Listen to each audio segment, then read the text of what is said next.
What's going on? We got WrestleMania 40 is next week. Surprisingly, how fast that catches up here. We were here with PK Fowler. I'm Big Kev. So we're going to talk about something here. I wanted your opinion on this. What All did right. you think of that segment at the end of Monday Night Raw with The Rock and Cody? Are we talking about the one where he attacked him all over the place and Cody Yes. really just kind of took it like a little bitch on the Yeah. flip? I think that personally, I think that hurts Cody. It didn't really do anything, in my opinion, to further advance anything. All it did was it makes Cody look weak. Cody look like a bitch, and almost more like The Rock's trying to do things where he can be like an anti-hero. Like, I'm not going to be the full-on bad guy. I'm going to come in. I'm going to make everybody laugh. I'm going to have everybody have a good time, reminisce, say a couple things that are negative, and then go back to trying to be the top baby face and take the shine away from Cody. You know, I think this whole thing with Rock being in here is taken away from Roman and Cody. It is. It really is. I do like how they how Cody's promo kind of pointed that out and popped it. And he said that it was like he took a shout out to one of the writers actually too. What is it, Brian Gerwitz for WWE? Yep. So comes in, he's talking about everybody crying and everything, and then The Rock calling all the fans Cody crybabies, and Cody said, "Well, that's why you're in the main event, is because you came in and you started throwing your weight around and crying like a little bitch." You know, I wonder, though, and Paul Heyman came out on SmackDown and said that the tribal chief ordered the final boss to attack. I think there is a lot of dissension. I don't know if you feel it, but I feel there's going to be a lot of dissension between The Rock and Roman Reigns. I think so, too. I would have been all for, I think I've said this one before, I would have been all for a Rock Roman Reigns main event for like the leadership. Yeah. But you would have had to have taken the belt off of Roman, like have The Rock screw him out of the belt at Elimination Chamber before Mania, and have that be what the determining factor of, oh yeah, this is why this match is coming. Because having the title on the line it makes it too predictable. Because nobody wants The Rock to have the belt. Nobody cares if The Rock has the belt. So what do you think about when there's some people, I've seen some podcasts and some people have talked to me about, they think that if Cody wins the belt, it's going to get boring. The fans are going to not tune in anymore. And that, what is there left for Cody, even if he wins this belt? I can kind of see some of that happening. It maybe not necessarily boring, but it is always better to have your top babyface chasing the belt, because it's the same kind of situation that used to happen in the 70s and 80s, like with Ric Flair and Sting. When Sting would get clean victories over him 1, 2, 3, 4, 5 in a row, all that with the belt not on the line. But then once the belt was on the line, Flair would somehow either squeak out a cheap heat way, or not even a cheap heat, just a legitimate heat way, low blow, roll up, or he'd have the ropes. He would find a way to cheat to win. And it kept the fans coming back like, no, Sting's eventually going to get him. And I think that idea still works in this day and age. The only problem is you need guys that are going to be there full time to do it. That's nothing against Roman Reigns. Roman Reigns has got a well-documented history of having leukemia. And even if he decides to go do Hollywood, he has leukemia. at any given point in time. That can go out of being in remission and come back full force. So you kind of want somebody who's going to be there full time for Cody to chase or to come out and eventually beat Cody and then chase or have him chase again. My thing is some people are thinking that this is going to be a Cody versus Rock at SummerSlam. Now I know the Rock's finished. Rock's going to be filming a movie from May to August. And I know the SummerSlam is going to be in Cleveland. What's he filming this time? I have no idea. But I'm looking at it like there's a lot of things you can see from this, because I look at that Cody Brawl and I'm like, where was Jey Uso? Where in the world was Seth Rollins? Seth, I don't know. Yeah, Seth, I don't know. Yeah. Jey Uso was probably hanging out with CM Punk at a Blackhawks game. Yep. So, although that was pretty cool to see, because that was something that I wasn't expecting. So Seth Rollins was there in the beginning when they were brawling with Jey Uso and Solo Sikoa, but there's a point where Cody goes to the back, he's fighting Solo Sikoa, Rock comes up behind, and this is the first time I actually saw them use a foreign object to the head. We haven't seen that in a long time. No, it's certainly been a long time for that one. And I really wonder that now that WWE's probably moving from Peacock to Netflix totally, I wouldn't be at all surprised if everything comes off of Peacock and their entire library ends up on Netflix in the near future. Honestly, CM Punk made a comment about that. He says, by the time we get to Netflix, you won't have to worry about what I get to say. I get to say whatever I want. Yeah. Because there won't be no PG error when they get to Netflix. Well, they're already trying to kind of skirt away from it now that McMahon is gone. But at the same time, you've still got a demographic that caters to kids. Maybe not necessarily as much. Maybe they're slowly trying to revert back to like more of a ruthless aggression. Mm-hmm. Like the ending of it before the PG era kind of thing. Like that, there was that little transition in between. Or late in the ruthless aggression. Because I wouldn't really call, like 2010, 2011, 2012, I would still consider that and like the ruthless aggression beginning of PG.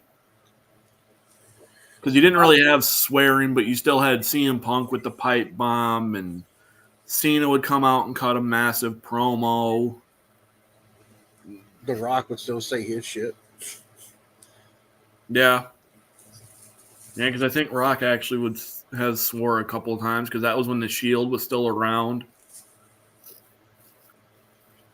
But you know what's funny? When that Rock returned from 2011 to 2013, I think this Rock, mic-wise, has been a lot better than what he was when he was facing Cena. And the reason why I say that is because this Rock, it's almost like a mixture of the Hollywood Rock and the corporate Rock. If they had a baby. I honestly think that the reason why this Rock sounds better, and I know that somebody's going to hear this, or somebody's going to clip it somewhere, and they're going to just lambaste me. I think the reason why it sounds better this time around than it did with the whole battle versus Cena, because Cena's a better promo than The Rock. The Rock's good at catching the quick wit and all this shit, but as it goes for actually giving a promo, like an on-the-fly promo, Cena destroys The Rock, period. The Rock can make, yeah, he doesn't need it on his wrist either. And the fact that Cena actually pointed that one out and it pissed The Rock off just goes to show that during that point in time, The Rock was easily he was a little out of sync. He still is kind of a little out of sync now, but he's not making the same mistakes again. He's not writing his promo notes on his wrist. He's, the one thing about The Rock that I noticed, though, is we all wanted. I feel like The Rock coming back to face Roman was like a year too late. I mean, He had opportunity. Yeah. He had an opportunity at WrestleMania 38. He turned it down. Then he said they were close last year. Didn't happen. So what I'm thinking is Rock's not as big in Hollywood anymore. And I know that DC ran him off because he was trying to. Well, there's the shit that happened with DC because of Black Adam. Mm-hmm. And then he probably took a massive hit because even now, people are still, like I was seeing on TikTok and on YouTube, 4 or 5 months later, 6 months later, whatever, there's people still pissing and moaning about Oprah and The Rock for Maui. Yep. So he took a massive popularity hit for that. So leave it to The Rock to, come back to where he knows that he can come back and still be loved even after being away and becoming the whole fucking dick about it. I know there's a lot of fans that like The Rock and they think he's hilarious and they love him from the Attitude Era and the Ruthless Aggression Era. But this is my thing. Yeah. As a human being, he is one awful son of a bitch. And the reason why I say that is because look at what he did. He left WWE, went full Hollywood, dropped all that muscle mass, tried to become a serious actor, and then when he wasn't getting very far, he comes back, hosts his WrestleMania, and then he gets to use G.I. Joe, the Fast and Furious role. And that particular G.I. Joe movie wasn't even that damn good. Wasn't that damn good either, right? So that's what he did. He went and came in because he knew the popularity there, so he knew it. So then The Rock started getting bigger. He uses it as a fallback. Use it as a fallback to get himself. And 9 times out of 10, when he's come back, it hasn't been to help put somebody else over. Like, look at when Cena's made his comebacks. He came back at WrestleMania last year. He could have easily come back and been like, all right, I'm going to come back, and I'm going to whoop the shit out of Austin Theory. He put Theory over. He put Solo over. He put Roman Reigns over. He put Roman back over. And that was after burying Roman a few years prior to that with a promo. Yep. Roman still isn't the greatest with a promo, but you stuck him with one of the best on a microphone with Paul Heyman. Well, why the hell do you really need to cut your own promo when you can have a guy that's got a mouthpiece like that?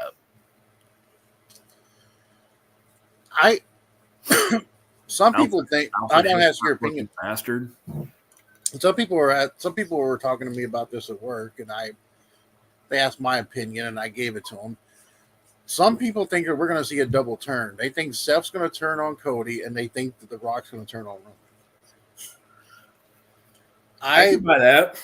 I could either that or you're going to see interference on both sides of it. You're going to see Drew come out and do something to Seth to try to cost Seth and Cody the match. And depending on when is Jimmy J? Is Jimmy J night 2 or night 1? They haven't said yet.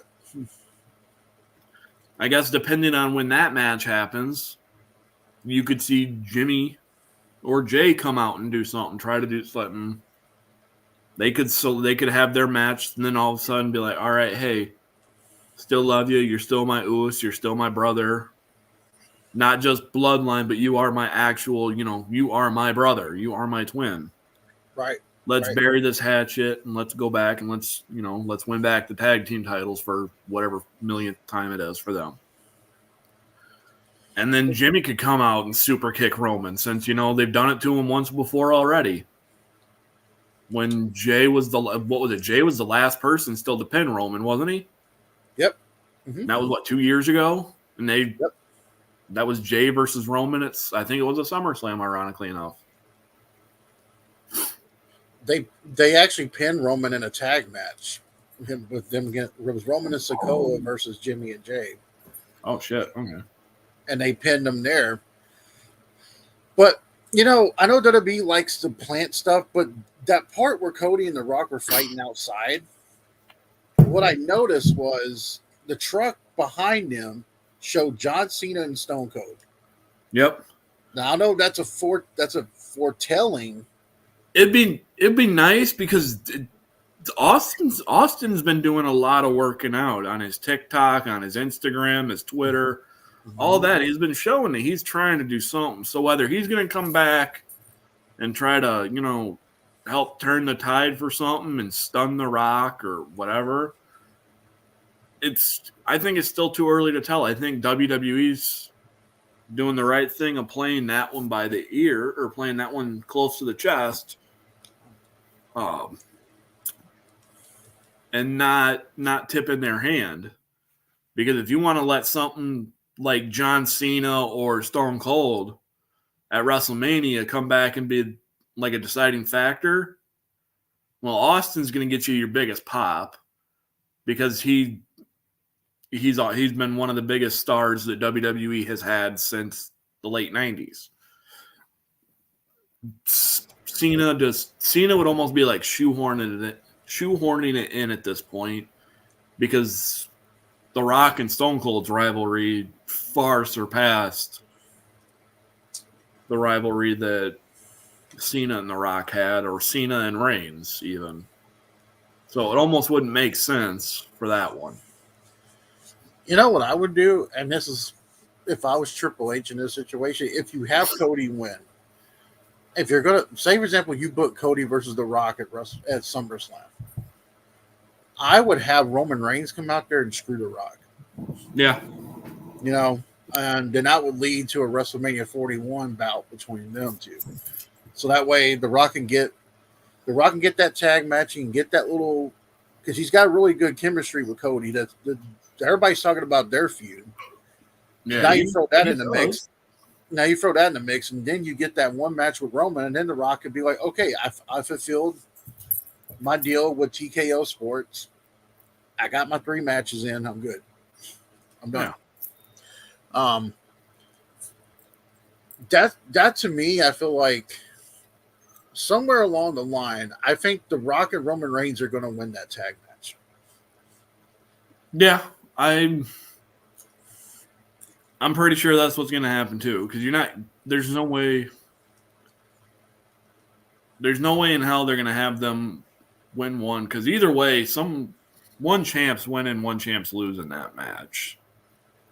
But it's a matter of if you're going to have, or it ends in, well, no, I wouldn't see it ending in a no contest, in a double DQ. That would make no sense. It's too big of a match for it to end like that. And it's not Vince Russo writing the show. Yo, bro. Cody's boring, bro. I like how he's actually gone on the record of saying that one too. Like, he knows what the hell the fans want to see anymore. Well, let me ask you this, because I know we all have our favorites. We all have our nostalgia pops when we see our favorites. Do you think this is really, I wouldn't say fair, but you think it's right that most of these wrestling fans who hasn't been watching wrestling for a while have now just come around to watch it because they like The Rock and they just don't give a damn about Cody or Seth or Roman, and they're just kind of like, well, I'm here for The Rock. I don't care about the other guys. No, I don't. I honestly don't really have a problem with that. It's not really much different, I think, than your fair weather football or baseball or soccer or whatever, hockey fans. But there's always something that draws them back, and it still is in their mind somewhere, and they're trying to kind of relive their nostalgia days too. And there's nothing wrong with that. And it could bring them back in to watch it again full time. Some people, myself included, I don't have cable. No, I don't. So if I want recaps of stuff, I've got to either get the recaps on TikTok, Facebook, YouTube, some form of social media. Yep. To get the recap of what happened on Monday Night Raw or Friday Night SmackDown. And then I can go from there, and it's like, all right, well, I can see where this is going. This is what it's leading up to. But obviously, by the time you get that stuff on whatever, or on Peacock, whatever streaming site or wherever, something else has happened. Especially if you're getting all of your updates from Peacock. Or for the countries that still use it, WWE Network. Because it still is out there as far as I'm aware. I don't have a problem with it either, but I think my issue with when it becomes an issue is when that one person takes away from everybody else. Yeah. And I think that's where the issue lies. I don't have an issue with The Rock as far as a performer goes because he is entertaining. Oh yeah, when he's on. He is one of the best to be in the business. Right. At one point in time, I won't say he was the GOAT because honestly, and this one's going to get me a lot of crap too. I actually think that when you break it all down, in-ring performance, promo skills, just moveset. Well, you can't really say moveset because one thing that wrestling fans all want to argue with, well, Cena's got the 5 moves of doom. Yeah, he acknowledges it. You think he's the only one that has it? Take a look at how Hulk Hogan did stuff. Punch, punch, punch, Irish whip, big boot, leg drop. There's his 5 moves of doom. William Regal said it best. Everybody has the fucking things. We have our 5 moves of doom. Just when you're not somebody like John Cena and you're not the huge like main mid guy, nobody cares. Technically, The Rock has it too because he does those punches. He does the punches. He does the spine buster, and then he goes into the people's elbow. And he does the sharpshooter and the rock bottom. We don't talk about the sharpshooter. You're not talking about his sharpshooter. No, but I mean, everybody's got that 5 moves of doom. I agree. I mean, there's something in their arsenal where, like, even the Undertaker, he had the choke slam, the tombstone, the last ride, the Hell's Gate, and then he had the old school. Yeah. But it's all in how they string them together. Like with Cena's 5 moves of doom, everybody knew that pretty much when he started doing the shoulder tackles, it was going into like, hey, it may not be the finish, but we know how the sequence is going to play out. Same with The Rock and the punches, Hogan and the punches. There are people like Taker where sometimes you didn't have or Kane, you had the 5 moves, but they weren't strung together like that. Even Roman Reigns has 5 moves, but they don't string together like that. No. So I don't even think I'm not gonna lie, that kind of makes me want to go watch some older like William Regal, like technical. I am a technician guy in the ring. I like the guys that use that, the Owens, the Bretts, William Regal, Finlay, the guys like that would tell their story with catch style wrestling. Hell, Kurt Angle, early Kurt Angle, Eddie Guerrero, yeah, young Rey Mysterio. Which is one of the reasons I got really into wrestling because that's how big I fucking was. And don't shoot the messenger here, fans, but you have to put this guy in there. I know you guys hate the name, but you got to put Benoit in there too. I mean, the early Chris Benoit. That's a name it's got the wrestling community torn down the middle still to this day. Yeah. So, like how Paul Heyman said best, in-ring performance, one of the best.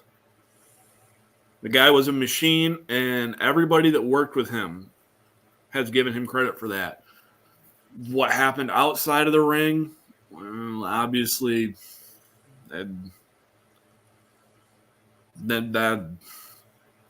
people can speculate. I wasn't there. None of us were, obviously.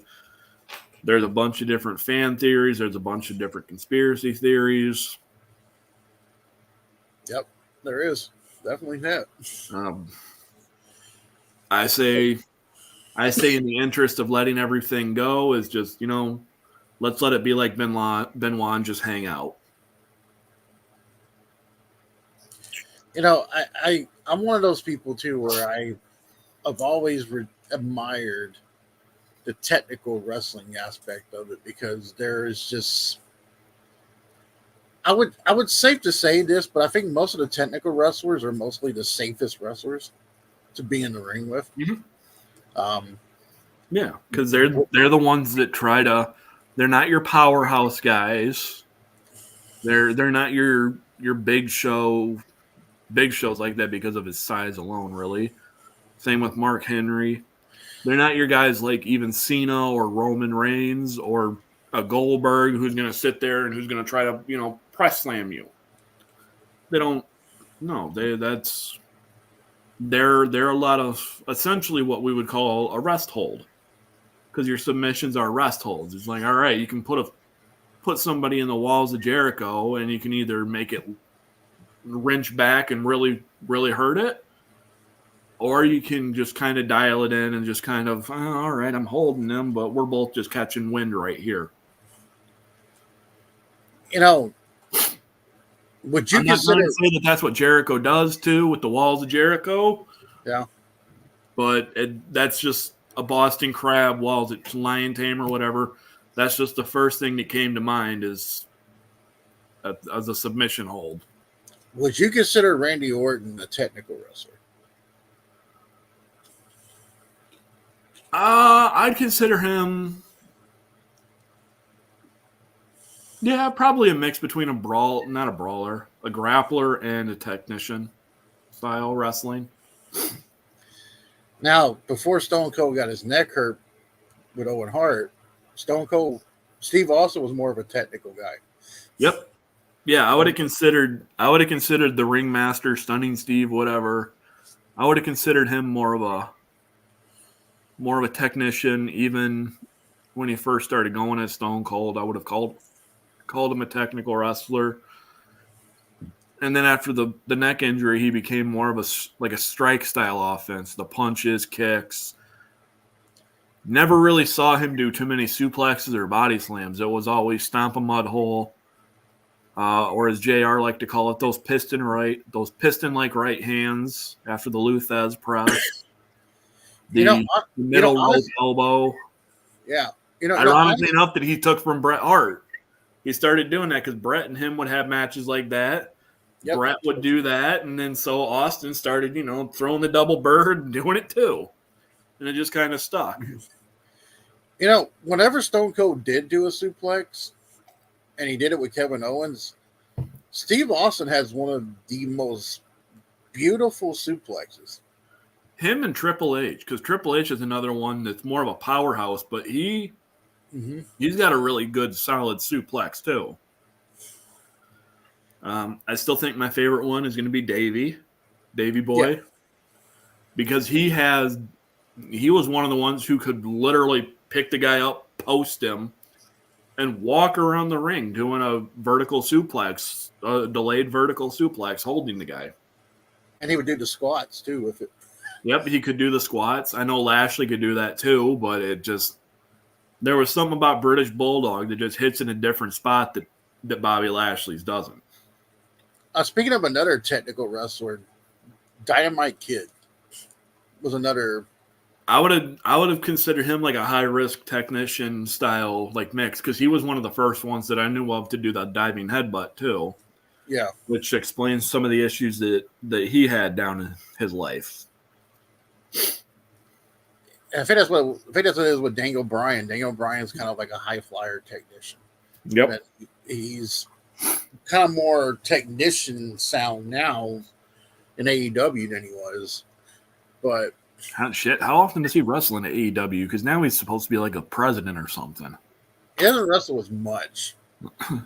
I mean, you can look at a guy like Cesaro. He's kind of like a technical power guy. Yeah, he's a powerhouse technician. And pound for pound, probably one of the strongest guys I've ever seen to step in a ring. He's not going to go out there and do any, powerlifting challenges, but he's one of the ones that's a consistent strong, not like a Brock like explosive strong, but one that's going to like hold his own if he's picking up 400 or 500 pounds. What I'm wondering though is the last time The Rock got into the ring. This is why I think Rock being in the ring with Cody and Seth is actually a good thing, because The 2 matches he had with CM Punk, The Rock didn't get hurt. But the 2 WrestleManias he had with Cena, he got hurt. So my question didn't he tear? What was he tore? When was it in the first match that they had? Rock Cena won. He tore something. He tore like 5 a leg minutes muscle. into the match. Yeah, he tore like a leg muscle. And then the second one, he tore his hernia, and that was like within like first part of the match when he did. Yeah. So what you're telling me is that The Rock is turning into Kevin Nash.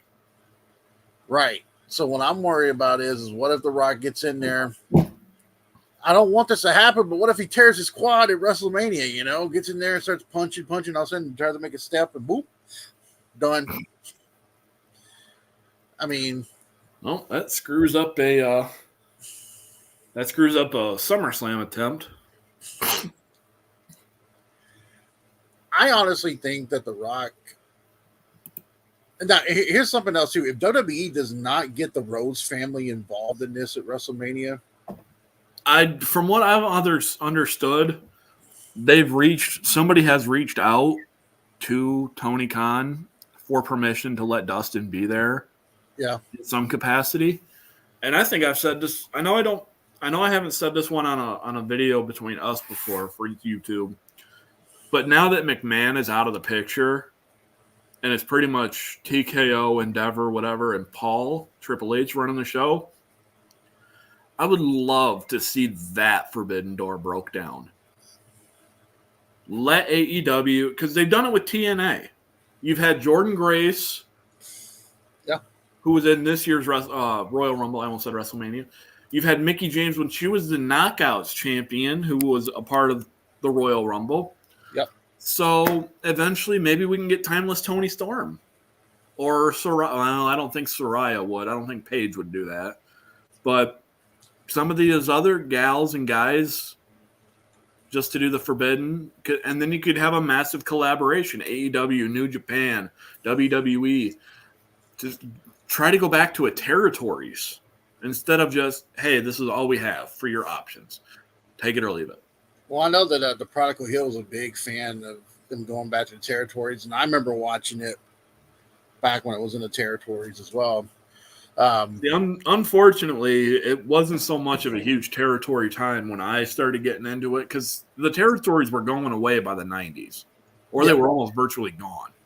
Because AWA was pretty much gone. NWA you don't really ever hear too much about because it was WCW also. OVW, Deep South, Mid South, whatever. A lot of these were just kind of, Now I don't even know. Do they have anything on the West Coast? Or is everything on the East Coast? Because AEW is based out of Florida. WWE is Stanford. OVW is in the Midwest. TNA is in the South. TNA is still in Florida. Right. Where the hell is NWA based out of? Texas, isn't it? I think they're in the South, too, like kind of around Georgia. Yeah. NWA is based out of Compton. Well, as Mel just said, NWA is based straight out of Compton. So, I don't know. We different kind of NWA there. But cool, though. I'm not going to lie. The first time I ever heard, speaking of NWA references, first time I ever heard of anything like that, I had never heard of the music group NWA. So there's that line drop in one of Eminem's songs. You want to resolve things it was Forgot About Dre. Want to resolve things in a bloodier way? Then study a tape of NWA. And I'm sitting there, I'm like, well, who the fuck is going to watch wrestling? Because ironically enough, I was listening to that song and watching wrestling. It was a Monday night at that time. And I'm sitting there, and then I found out about who NWA was, the actual group. And I'm like, damn, I was a sheltered white boy. I had no clue who these motherfuckers were. Like, individually, I know who they all are. Collectively, never knew that they were a group called NWA. Just like I didn't know that their big hit was not, or that the big hit that they knew, F the Police, Fuck the Police. I've only ever heard that song as a cover.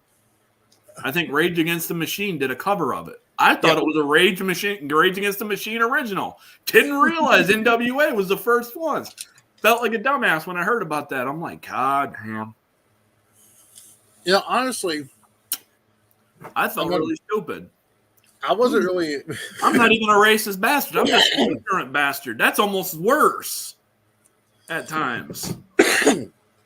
Now, I wasn't sheltered when I was like 5 or 6 years old. Me and my brother already heard of NWA, and we were listening to LL Cool J and the rap community, because the type of area we lived at growing up, we lived near the project, so we had to be. My upbringing, single mom. I was born in '87. My parents got divorced in like 90, something like that, 89, 90, maybe 91. I was about 2 to 4 years old. I can't recall exactly. My mom listened to a lot of, now we know him as Darius Rucker. Hootie and the Blowfish? Exactly. Before he was known as Darius Rucker, he was part of a group called Hootie and the Blowfish. My mom listened to stuff like that. My dad used to listen to, and this is something that actually made me start to like it. He listened to stuff like Metallica, Meatloaf, Megadeth, Guns N' Roses, Kiss, all the 70s and 80s hair metal and just rock bands. That's the stuff I'll turn on before I turn on, Five Finger Death Punch or today's Metallica still is all right, but anything from today, I'll fall back to the 70s and 80s. What would be classic rock? I'll turn on Ozzy or Black Sabbath. See, my dad, he listened to a lot of old country, so back then I was listening to Hank Sr., George Jones, Johnny Cash, Waylon Jennings, Merle Haggard and all them. My mom was more of I listened to Elvis because of her. That's why I'm a big closet Elvis fan.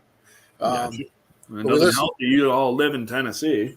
Yeah, and she listened to the blues and the Southern rock and the 70s rock. So that's why I had like two different upbringings with. Yeah, I get you. With that. But it's and one thing about wrestling is that I feel like in this day and age, in the way things are now, yes. Wrestling's almost like music. Yes. You got your classic stuff. You got your stuff that everybody starts to like now because they're digging it now. But those guys that like it now, maybe they go back and then watch some of the older stuff, and it'll keep them hooked. You know what I think is missing in wrestling today, and I actually agree with Steve Austin on this. What's that? The problem is they're doing all these acrobatic flips. And yes, the wrestlers are more athletic now than the ones back then. No doubt about it. Yeah. But the problem is they're not telling a story in the ring. Mm-mm. And the psychology isn't there like it used to be. The feuds aren't there like it used to be. When you see the Freebirds versus the Von Erichs, that was a bloodbath. Yeah. That was like, I hate you, you hate me, let's go at it, let's fight.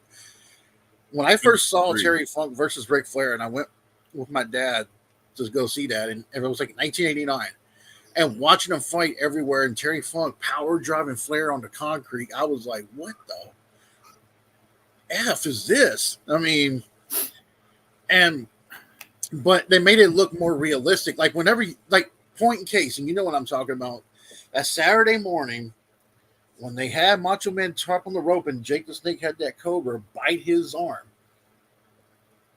that right there was like, larger than life. Yeah. Yeah, and it told the story. It certainly told a story because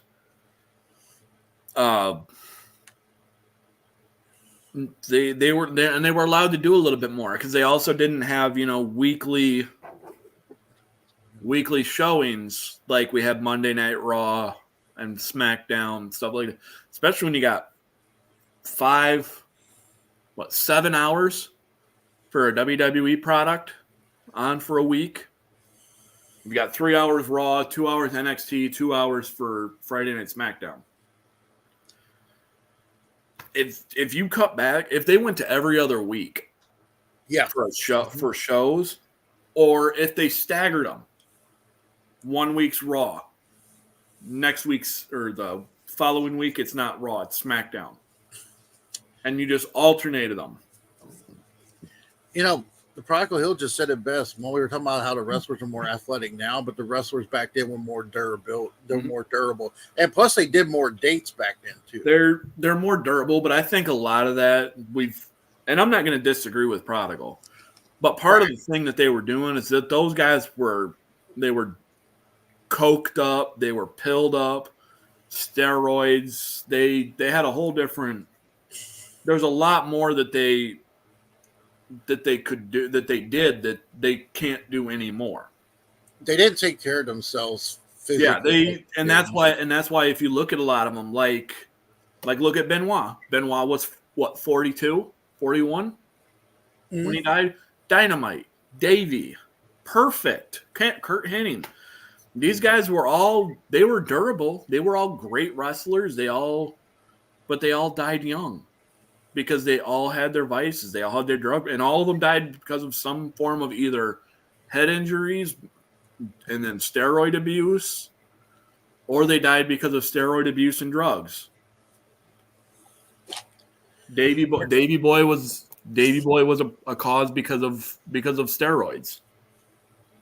Dynamite, I think, was injuries and drugs, pills.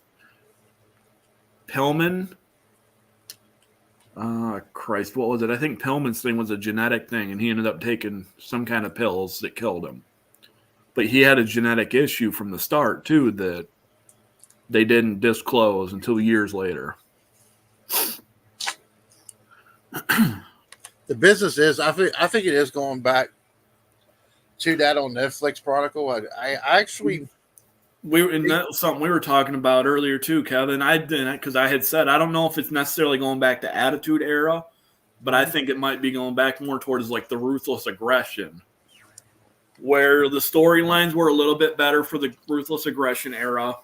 It wasn't all about just, hey, let's show as much skin as we can, and that'll be what gets us people in the door, people watching us. The Ruthless Aggression era, because it still had a lot of the same guys from the Attitude Era. It's just we didn't need to have bra and panty matches every other week, or we didn't have the girls getting stripped of all their clothes.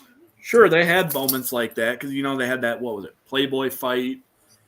They had the different Playboy angles where people were posing for Playboy, but I do hope that they don't go back that way for the women. I think the women and WWE, that would set women's wrestling back so damn far. Yeah, the stuff that some of these gals have gone into to do has made it go from them being an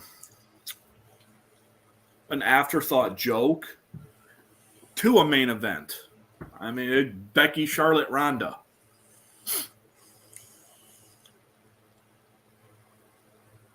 The end of the aggression era is when the ratings started to collapse, because the start of the Ruthless Aggression era, in the middle of it, the ratings were still great.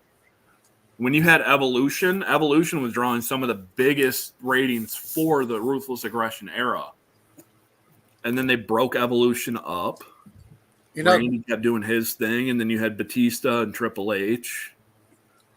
Can you remember SmackDown 2003? Not only did you have Stephanie as a general manager, but you had Kurt Angle, Brock, Hulk Hogan, Chris Benoit. That was when Cena started kind of come up and coming. Undertaker.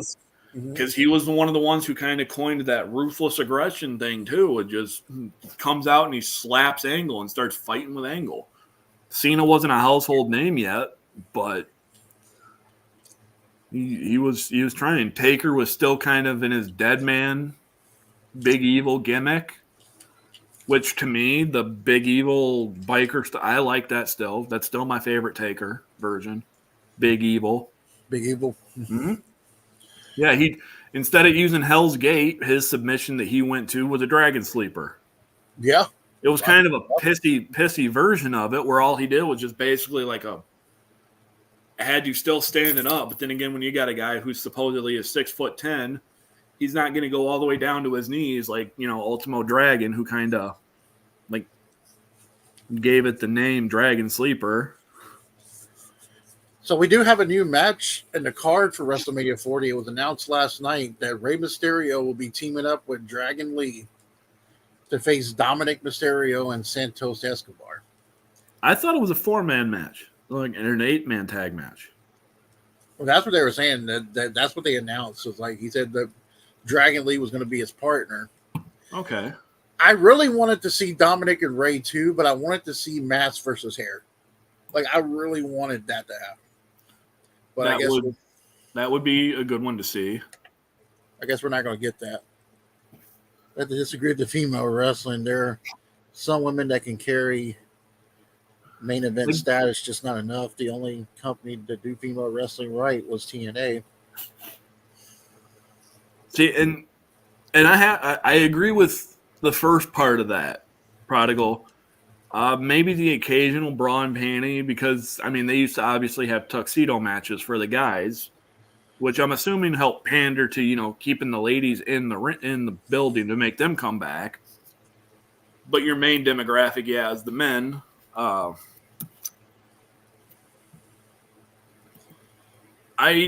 don't really care too much for the bra and panty matches unless you're gonna actually use a way to tell a story with it too.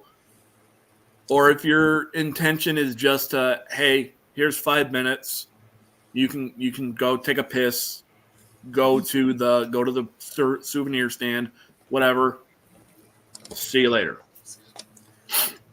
When I was watching the Busted Open when they were talking about the Cody Rock thing, Bully Ray made one instance.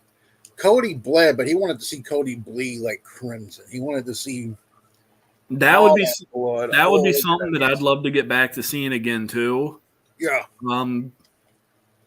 Just as long as you got to be careful with how your guys do it, because you don't want to have your guys looking, like how Dusty used to on the top of his head, or looking like Abdullah the Butcher, where you can stick a friggin' quarter in it and the quarter will stand up straight and not freaking move. And I'm all for color. I'm all for blading if the match calls for it. As long as you're not doing it like John Moxley does, because hey, it's Monday night and I walked past this fan in the audience and he yelled "fuck you," and his words cut me deep. Honestly, I look at it like this. And this, correct me if I'm wrong, guys, in the comment section and PK. By the way, who the hell is the new Catch Republic? I don't know. Because I'm looking at the card really quick because I wanted to make sure that I knew everything. Oh, that's Pete Dunne and Tyler Bates. Bates. Yeah, that's who that is. Oh, that's okay. Pete Dunne that's right. Pete Dunne was doing something else for producing backstage for Speed. For that Speed show, whatever that is. I still don't know what any of that shit is. But honestly, the one thing I can honestly say about Pete Dunne, and the one thing I love about him, is when he grabs someone's fingers and he grabs the hand. And it looks like he snaps the fingers. Yeah, I love that shit. A lot of the girls do look awkward taking bumps. China, not a big fan. Trish and Lita were two of the ones that got better as time went on, and they looked good, and they actually could work. But I actually like a lot more of the gals that you see nowadays. Like I like Rhea. I'm not huge on Becky, but she's not bad. But Io, Bailey, if she's healthy, I like Dakota Kai. Like, I actually think that the talent that they have for women now for WWE is better than anything that they've ever had. Ronda, I didn't give a shit about. Never really did. Mickie James, I liked. I've always liked Mickie James, whether she was WWE or TNA. I thought she was good. Same with Victoria. Mm-hmm. Because they were ones that put the work in to get better. Hell, Victoria started as one of the Godfather's hoes. Looks like Trish Stratus and Lita wants to come back because they want to, because they are loving what's going on right now. And Trish had a good little run last year with Zoe Stark, Yeah. and Becky, kind of mentoring Zoe Stark.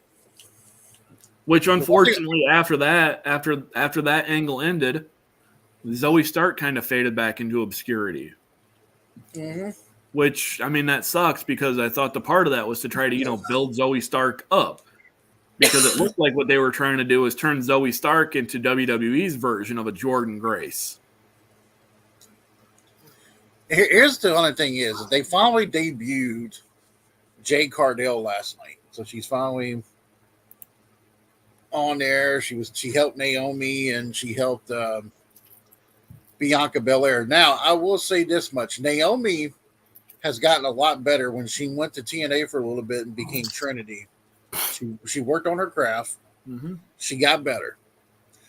And I can honestly tell you, and I know this for a fact because Triple H said it, if Jordan Grace's contract ever ends with TNA, he would be a fool not to try to go after Jordan Grace. Honestly, a lot of them that were knockouts would. TNA did better with the knockouts with women's wrestling than WWE did. Yes, absolutely.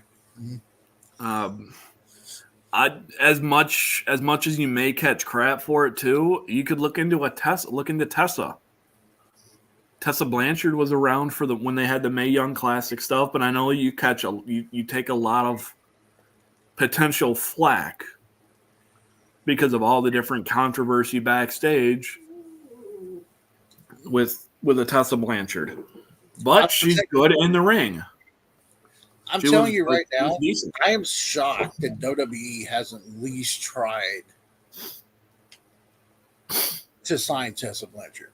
And I noticed she had that. I'm surprised AEW hasn't tried to sign Tessa Blanchard because her dad is still, as far as I know, works with AEW, be it maybe backstage in a production role. Because he used to be FTR's manager. I'm telling you, it's like, I noticed she had a little bit of drama backstage with some of these girls, and they claimed that she used a bad word and all this stuff like that. Supposedly that, and then spitting on some gal, being racist, and some of that I take with a grain of salt because one of the people that made those claims, her gimmick, I can't remember which gal it is. Her gimmick was basically taking a fake used tampon and stuffing it into somebody's mouth. And you're going to sit there and say that Tessa's gross or Tessa did something nasty? Get the fuck out of here. Get. Let me ask you guys this. And I know the product was still in the comment section, but I'm going to ask you this too. Do you think that WWE needs to go back? WWE needs to take a page out of TNA's book and sometimes book a woman versus a man?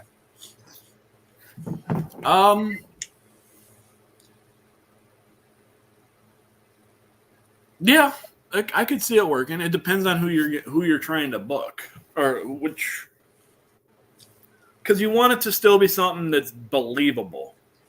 Like I could see, like, if you wanted to have Rhea face off with some of the other guys, where it would be, or Bianca, who supposedly is one of their top baby faces and a strong gal.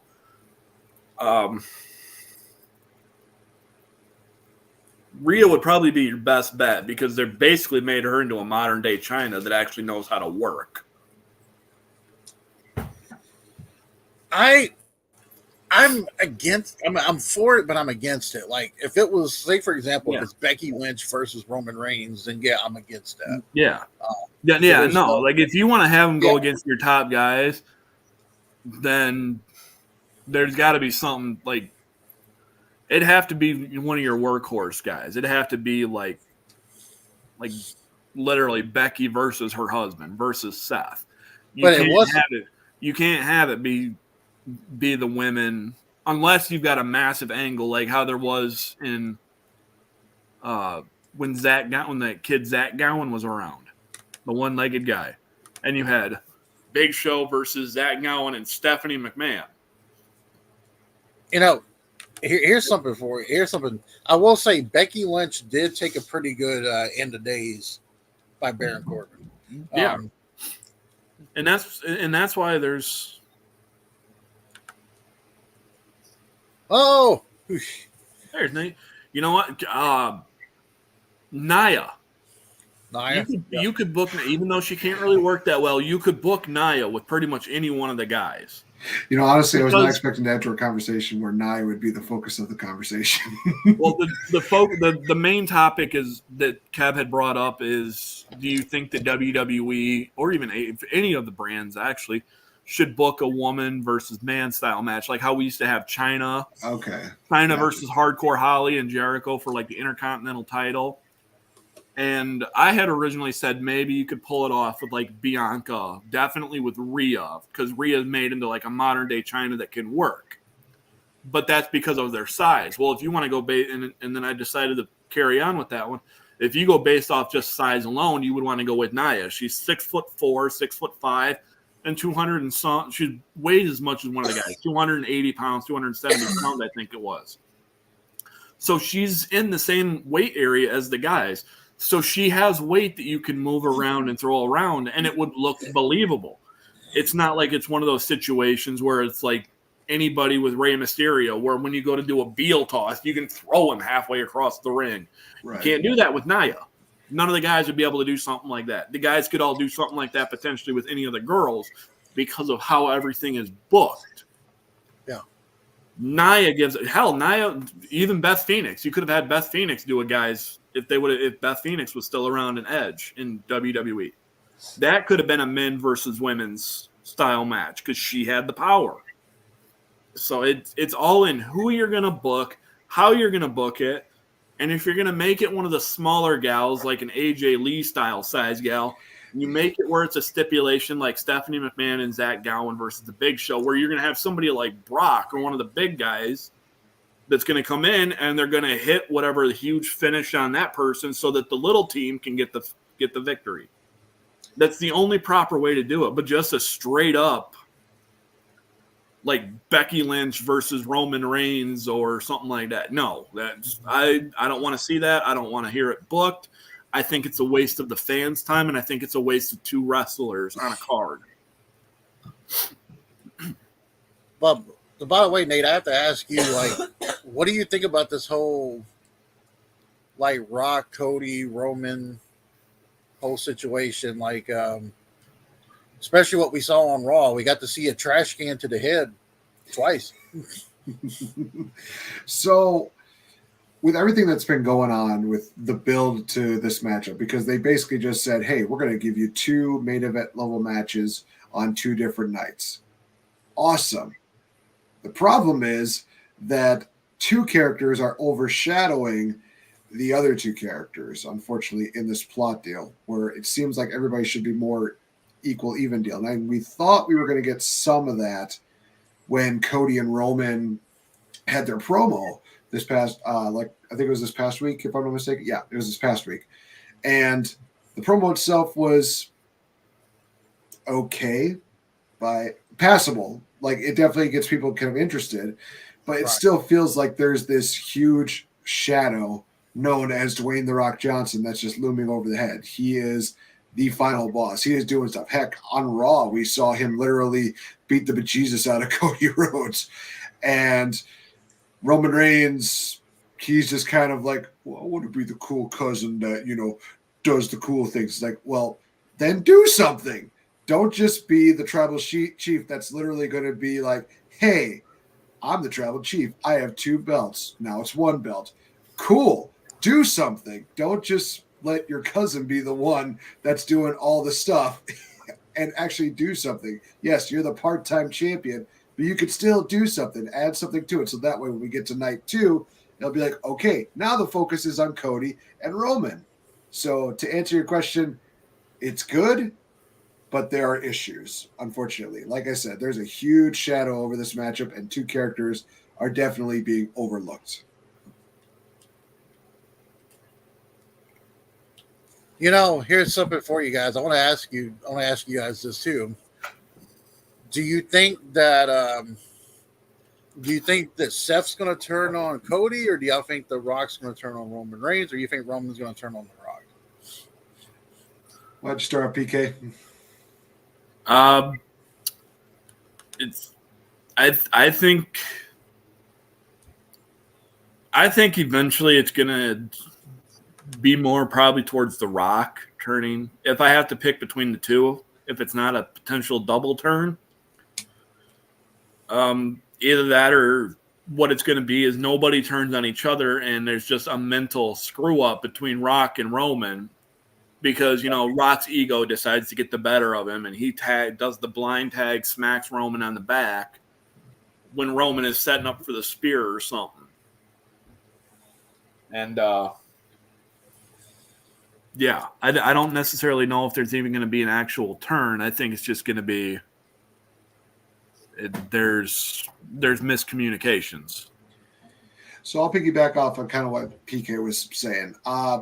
It's definitely stronger that Rock's going to turn more than Seth. I know people have this fan theory that, he gave this look about how he's possibly going to turn. I think people are reading way too much into that. I think Seth Rollins needs to focus on his deal for night 1 and then focus on his deal for night 2. And unfortunately, that's being overlooked again because of what's going on night 1.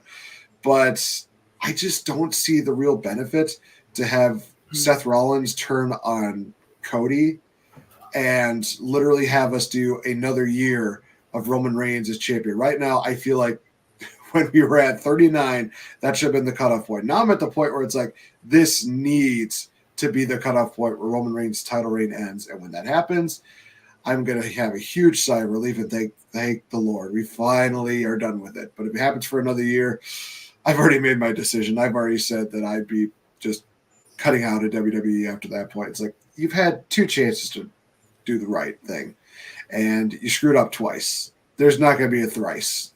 There's not.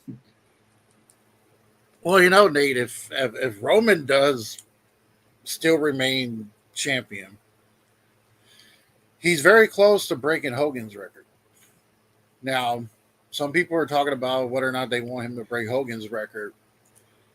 I'm looking at it like the more and more I see Roman, his matches have been the same. He's been winning by outside interference. We haven't seen Roman win clean in a long time. What I'm thinking is going to happen, and this is what I told PK, I think this is going to happen. I think that we're going to see The Rock and Roman win the tag match. It's going to be bloodline rules. And I would tell anybody, if you go back and watch that Cody and Rock thing, you see in the truck, you see Cena and Austin's face right there. If it's bloodline rules, that means there's no disqualification. Wouldn't it be cool to see Stone Cold come down there and stun The Rock and do some, make this a fair fight? Cody finally wins. But I think if they do that, there might be a Rock versus Cody at SummerSlam, and possibly I think Dan Roman would turn on The Rock. That's what I'm thinking. So that's a lot to unpack there, but I definitely will say this, that I do think you're right. I do agree with the sentiment that it makes sense to have Rock and Roman win on night 1 because then it gets the bloodline rules deal. And now Cody has some adversity to overcome for that deal because people are saying, he's not overcoming that much adversity. It's like, well, now you can't deny that he is overcoming a lot because he's having everything thrown at him. And he basically has to get his version of the Avengers into play here, whether it be, bringing in Seth Rollins, Cena, Stone Cold Steve Austin. Heck, we could probably see somebody from either one of Rock's or Roman's past and just do this whole Avengers Endgame assemblance deal in there, which, God, I'm hoping for that. Because it'll remind me of the match that Triple H and Sting had at WrestleMania 31, where it was no holds barred, and we got DX, NWO involved on that, which that was a cool moment. It's like, okay, now we have another cool moment set up 9 years later. You don't see that very often. Yeah, I will say this, that when Roman Reigns started his title run, it was great. It was fun. It was something that people definitely could get behind. And people were actually just like, okay, if he were to hold on to the title for a while, great. But like you said, his matches are getting stale. They're getting to be the same thing. Now we have the same pieces in play, but we have a different result. Thank God. We definitely get a new champion. That's all I really want. Let me ask you guys this. Do you guys think that Drew McIntyre is doing some of the best work of his career right now? Yes. Absolutely. No question. Him trolling CM Punk is one of the greatest things. I mean, I was one of those few people that was like, fuck, CM Punk's in WWE again. I was literally like, no, this should have been just Randy Orton's return. That should have been the big deal. But Punk came back because he couldn't play nice with others. It's just... And you know what? No, we're not going to blame that all. You can't blame it all on Punk. Sure, you can blame part of it, but there's more to it than that. No, you're right. Punk caused the problem. The Bucks caused the problem. Omega caused the problem. Jack Perry caused the problem. And then Tony Khan is just a little whiny bitch who said, I feel unsafe. Unless he's got his nose in a mountain of snow. So do we think safe now? So do we think Punk's going to get involved in that match? Far as I know, the way it was looking is that Punk's going to be the referee. So I wouldn't be at all surprised if Punk gets involved somehow. I think it is one of the greatest things that literally somebody just said like, "Oh, Punk's counting arm doesn't work," and literally he's just like, "I got my good arm. 1, 2, 3." Yeah, like, he drops down on the other arm and he goes, "Justin, all right, and here we go. 1, 2, 3." just be like, yeah. What's that about me not being able to count? Well, apparently Drew still hasn't re-signed with WWE, and I don't know what the holdup is. But I do think that we're going to see Drew McIntyre walk out as world champion. There should be no reason why Drew should not beat Seth Rollins, in my opinion. I mean, Drew's doing some of the best work right now. I mean, it just doesn't make sense to have Seth Rollins beat him again because we've seen that at least 2 or 3 times in the last 6 months. So you need something different.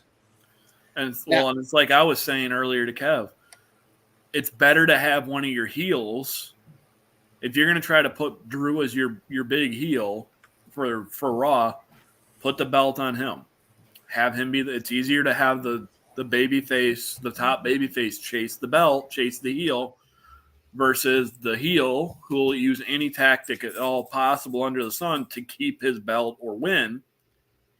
Which is kind of like what Roman's doing, but it's getting stale with how Roman does it, because then Roman doesn't really even lose on TV when he's on TV. It's the matches, like you said, Nate, they're all the same. They're all that particular thing is getting stale as shit with Roman's matches. Now, where does this leave Damian Priest with this briefcase? Hopefully cashing in soon. I mean, he's kind of being an afterthought at this point. I mean, he is a part of one of the biggest groups other than the Bloodline. And literally, he's just kind of going like from here to being here. And now he's getting overcast again. He's getting lower and lower. It's like, do we even want – is he going to literally be the one guy who literally like goes the full year without cashing in? I hope not. But – I feel like WrestleMania is the perfect time to cash in for it. And honestly, you got a fresh rivalry out of that with Damian Priest versus Drew McIntyre, maybe. But who knows? Somebody said something on TikTok about, wouldn't it be interesting if he goes to cash it in, Judgment Day turns on Damian Priest and Drew McIntyre becomes the new leader of Judgment Day. And I was like, I don't think Drew needs a group, though. Drew doesn't need a group for anything. It feels like it's 1-2 base steps. There's no real credible story that you can make there where it's like, oh, Drew's now a part of the Judgment Day. It just nothing there to me is just collects to me like, yes, this should happen. To go really quick here with what Prodigal's last thing is. The ratings for Raw are 0.56. I mean, it might be that as a whole right now. But for the month of March, the Raw demographic was 0.54, 0.56, 0.55, and 0.60. So this week's Monday Night Raw was actually was the highest one for the month of March. And then they don't have last night's Raw on or SmackDown on there, but yeah, SmackDown's definitely doing better. 0.64, 0.69, 0.68, and 0.61. So they're still doing decent. Actually, they're doing better than Raw. But the thing about it is SmackDown's actually losing viewers in it. Like they're like March 22nd SmackDown was 105,000 less than March 15th. Wow. I think we and March 15th was almost 100,000 less than March 8th. So it's bouncing from week to week, and I'm imagining it's because we're getting closer and closer to WrestleMania is why these are starting to spike, because you got to figure a 0.56 even is actually pretty damn good, because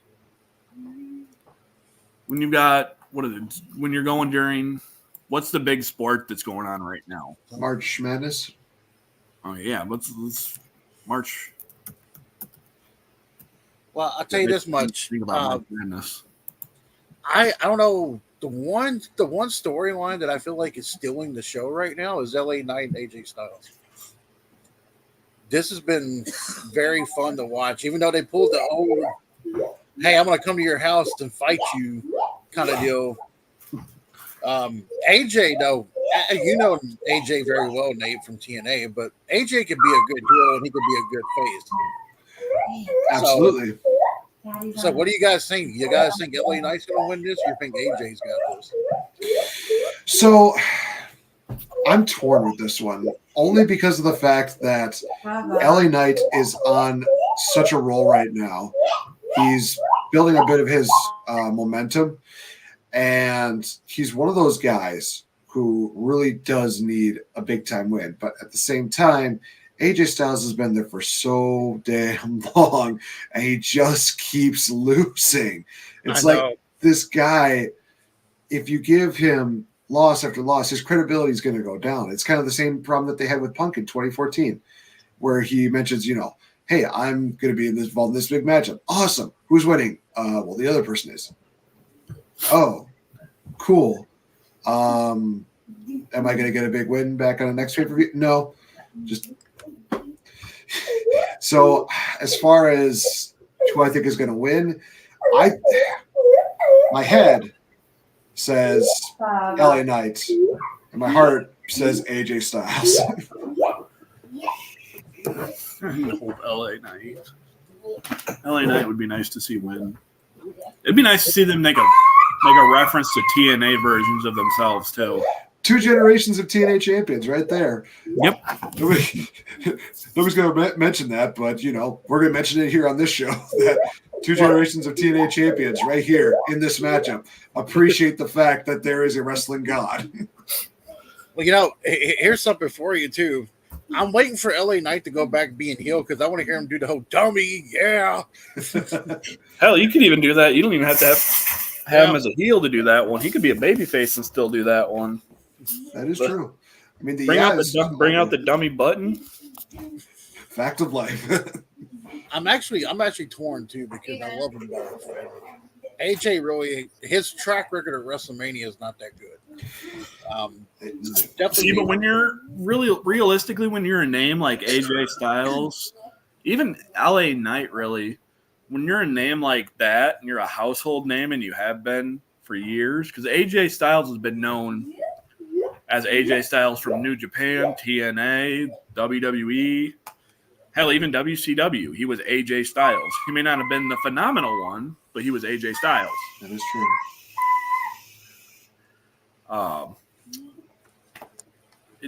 you can take loss after loss. Like, look at Shawn Michaels' record for WrestleMania. He has more losses than wins. So, Yep. it's the win-loss column for that doesn't diminish the star power for an individual like that. And I think the same situation would be made for LA Knight. Now, if you're like an up-and-comer guy, like how they want to try to, build on guys like Grayson Waller or Austin Theory still, stuff like that, well, yeah, now your win-losses at WrestleMania kind of diminish and screw you over a little bit if you take loss after WrestleMania. So do you got? I'm gonna ask. I think I already know the answer to you two on this one. Who do you guys got, Bayley or Io Sky? Ooh. I'd like to see Bayley after the betrayal from everybody, but again, since they turned her back into babyface, it works out better to have her get beat, have her get screwed by Damage Control, have Dakota Kai screw her over, even though, like, have her come out and trip Bayley or hit Bayley because is she cleared for wrestling again, Dakota? Yeah, I can't remember. Yeah. Okay. Yeah, have her come out and do something and hit her with her finish behind the referee's back, which gives Io Sky the ability to go up and do something off the top, hit her moonsault. Bring back the chiropractor. That move is amazing. I would love to see Dakota Kai hit that on WrestleMania. Christ, what was that one? Because that's what I was gonna say, but I can't remember how it goes. It's like almost like a flip style backbreaker. Not quite the Canadian Destroyer, but Like just, like a flip style backstabber. Yeah. Okay, that's what I thought, but I couldn't. It's been so long since I've seen it. It's just, I love the wordplay on that. The fact that they called it a chiropractor is amazing. Which makes sense. Which, ironically enough, you could use that one either for Dakota Kai or Kairi Sane because of the name. It's true. Versus, the insane elbow, which kind of gives you a nice little homage to Randy Savage, but for somebody who weighs as much as Kairi Sane, doesn't really do anything. Right. She still has one of the most prettiest elbows I've ever seen. Oh, hell yeah. I'm just going to do the safe bet. I'll pick Bayley for this one. I think that she definitely deserves a WrestleMania moment. And the way that they've been building this up, it just feels like it's going to be a formality. Unlike how last year, it feels like, the women deserve to main event. Unfortunately, it's one of those things where it's like, yeah, the men kind of deserve to main event this one. It's just not feeling, like this match between Bayley and Sky should main event. But then again, we thought the same thing about last year with Rhea and Charlotte, and they had one of the best matches of the year. I would definitely say the best women's match of last year, honestly. I think the sky's on the wall. Everybody's thinking Bayley's going to win, but I think if you're really going to throw a curveball in that crowd in Philadelphia, if Io Sky won by cheating, I wouldn't be upset about it because it would make Bayley have to chase her. Yep.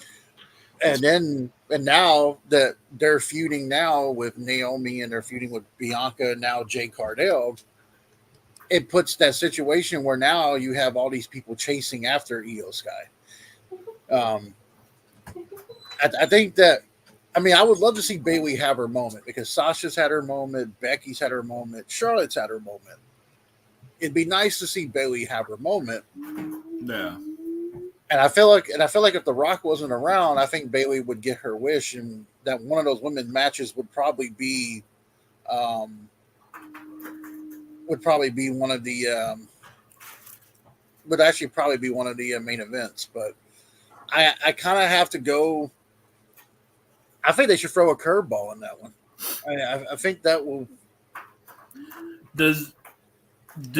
Are the women's belts on the line? Damage Control. The tag Kabuki belts, Warriors? I'm not sure. I think they should tag belts. No. I believe it's supposed to be like a trios match between Bianca, Naomi, and Jade versus Damage damage control. And the rest of damage control. Okay. Shit. I was gonna say because so you still have the ability to have all of damage control determine an outcome for that match because there's no belts on the line besides EOs. Correct. Well, what do you guys think about Becky and Rhea? Now we saw this once in NXT when Rhea was just. I'm not looking forward to that honestly at all. I like Rhea, like I said before. I like Rhea. I like Becky, but I feel that this one was forced. I wouldn't have even wanted to see Liv versus Rhea. Yes, Rhea needs to defend her belt because I don't think I've ever seen her defend it once except for against Nia last month at Elimination Chamber. I think that's the first time I've seen her defend her belt since she won it. I would love to see Rhea versus Bianca. I would have liked to have seen Jade. But that would have been something that I don't think the fans would have gotten behind because Jade comes in, she's in the Royal Rumble, and then all of a sudden she doesn't win the Rumble. She's not a part of the Elimination Chamber, but she gets a match against Rhea Ripley at WrestleMania. Or she gets to be put into the Elimination Chamber and win the Elimination Chamber for the chance to win. Face Ripley, it would have felt too forcing that one in, and it would have been easily determined like, oh, this is what they're going for. Otherwise, they wouldn't put her in this shit. Right. But I'd like to see what Jade could do, right? Because I think she would have gotten better since leaving AEW. Because in AEW, there wasn't really any buzz about her in my book. Never really gave a shit. So what do you think, Nate? You think Rhea's going to retain? Do you think Becky's going to win it? So I wanted to kind of look into the what Valor was just saying, like how many times has Rhea even defended the title since winning it? She's defended it like a couple of times. But I do. When did she win it? Did she win it at Royal Rumble or did she win it before that? She won it at Mania last year against Charlotte. Year. Yeah. Oh, that's okay. Yeah, that is when she won it. So basically, she's done like what Roman Reigns has done. So I actually looked at the Wikipedia deal, and she's definitely had like some defenses, but it didn't seem like there was many that were like very standoutish. I mean, let me just pull up some of the names here that we've had since there. She had a match with Zelina Vega at Backlash. Okay. Night of Champions. She had a squash match with Natalya. Jeez Louise. That's an impressive accomplishment in and of itself. September Payback, we have her defeating Raquel. Then she defeated Raquel again, and then I guess was there a triple threat between Raquel and Nia, if I'm not mistaken? It was Raquel. It was Raquel, Shayna Baszler, Nia Jax at Zoe Stark. Oh, okay, that's right. Yeah. So they had that deal at Crown Jewel. Jeez, Saudi Arabia shows. She had Zoe Stark at Survivor Series, and then Ivy Nile on Raw day one, and then full circle Nia Jax at Perth. So she's defended it enough, definitely more times than Roman Reigns in the last year. But I definitely do see the issue there. This is another lackluster build between two great women that definitely deserve better. I would have personally loved to have seen Liv Morgan at WrestleMania, but it's just I think that with everything that happened earlier this year, with the allegations and everything that happened with Vince McMahon, it was just really one of those things where it just felt like they needed to figure out what they needed to do to really make this women's division matter again, and they're slowly in that process again. There's still going to be a lot of bumps in the road, and I think that we're still experiencing quite a few of them.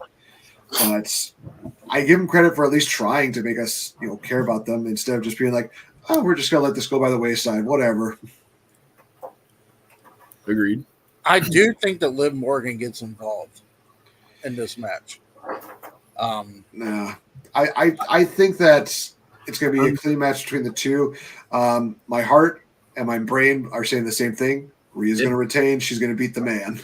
That's if anything, even though he's got a match, Dominic gets still involved somehow. Yeah. Or Becky spanks him. I could see that. I mean, she's already she already clocked him. Oh my God. I like the slowed down version of that. His face just damn, like that looked like a boxing hook. Well, hey, people can say what they want about Dominic Mysterio, but that boy can sell. Yeah, either that or since Dominic has a match, JD McDonough somehow gets involved because McDonough's the only one who doesn't have anything to do on the card. Oh, that's right. Priest and Balor are in that 6-pack ladder match. Oh well, he's got something to do that day. He's got to carry their bags. Oh yeah. Unless he gets involved, like how Spike and Rhino and Lita used to get involved in the Dudley Hardy Christian stuff, and he gets involved somehow in that 6-pack ladder match for the undisputed tag titles. McDonough's he'll be there just to be there for the card. I gotta figure out what the lineup was again because I'm just imagining I'm waiting for the Miz and Truth. The reason why I want Miz and Truth I would love to see Awesome Truth win. The reason why I want to see them win because I want to see R-Truth grab the title and then give it to the wrong person. I think Tommaso Ciampa and Johnny Gargano is in it. I don't like DIY. What? I don't like DIY. I don't like Gargano. I don't have a problem with Tommaso. I don't have a problem with Ciampa. Ciampa's good. I hate Johnny Gargano. I cannot stand Johnny Gargano. I literally have the same reaction to him as Jim Cornette. Johnny, same face. He's shocked. He's the freaking Kristen Stewart of WWE. I'm upset. I'm depressed. I'm going to kick your ass. The look doesn't fucking change. So what you're saying is that Johnny Gargano has the same ill effects that another John by the name of John Cena has back in the heyday, where he's just like, oh, this person got hurt. Oh, I feel betrayed. But at least now he went to Hollywood and he got some acting classes, so he's gotten better. It's just... Speaking of Cena, me and Mel watched Cena. Cena is no longer the Bella Swan of the WWE. Now it's Johnny Gargano. what a comparison. Which means his wife has to be Edward. And I can't fucking stand her either. Speaking of John Cena, me and Mel watched that movie, Sticky Ricky Ricky Stenicki. Ricky Stenicki. That thing is hilarious with Cena in it. I mean, some of the stuff he did in there was funny. He's a funny dude. He can be a funny dude when he needs to be. I mean, literally, he was the one guy in the Transformers movie who was like, do you think it's weird that we're trusting Decepticons here? I was just like, no, not at all. Are you sure that this is a good idea? Now, we all know that Cena... Now, we all know that John Cena... Someone made a comment that's be kind of funny if he did it. We all know that he was naked at the Oscars. What if he goes streaking at WrestleMania? Then we change his name from John Cena to Spanky. What a call! Well, I mean, he is on OnlyFans now, so that's right. And even Orton was like, "Hey, can I get out of that action?" I mean, I tell you one tag team I like is I like the Pete Dunne Tyler Bate tag team. I think that would be good. And now, if you're WWE, Triple H, if you're listening, you need to sign to Motor City Machine Guns. They just left their contract at TNA. So James Storm actually does some stuff occasionally here in Rockford. Oh, yeah, that's right. Honestly,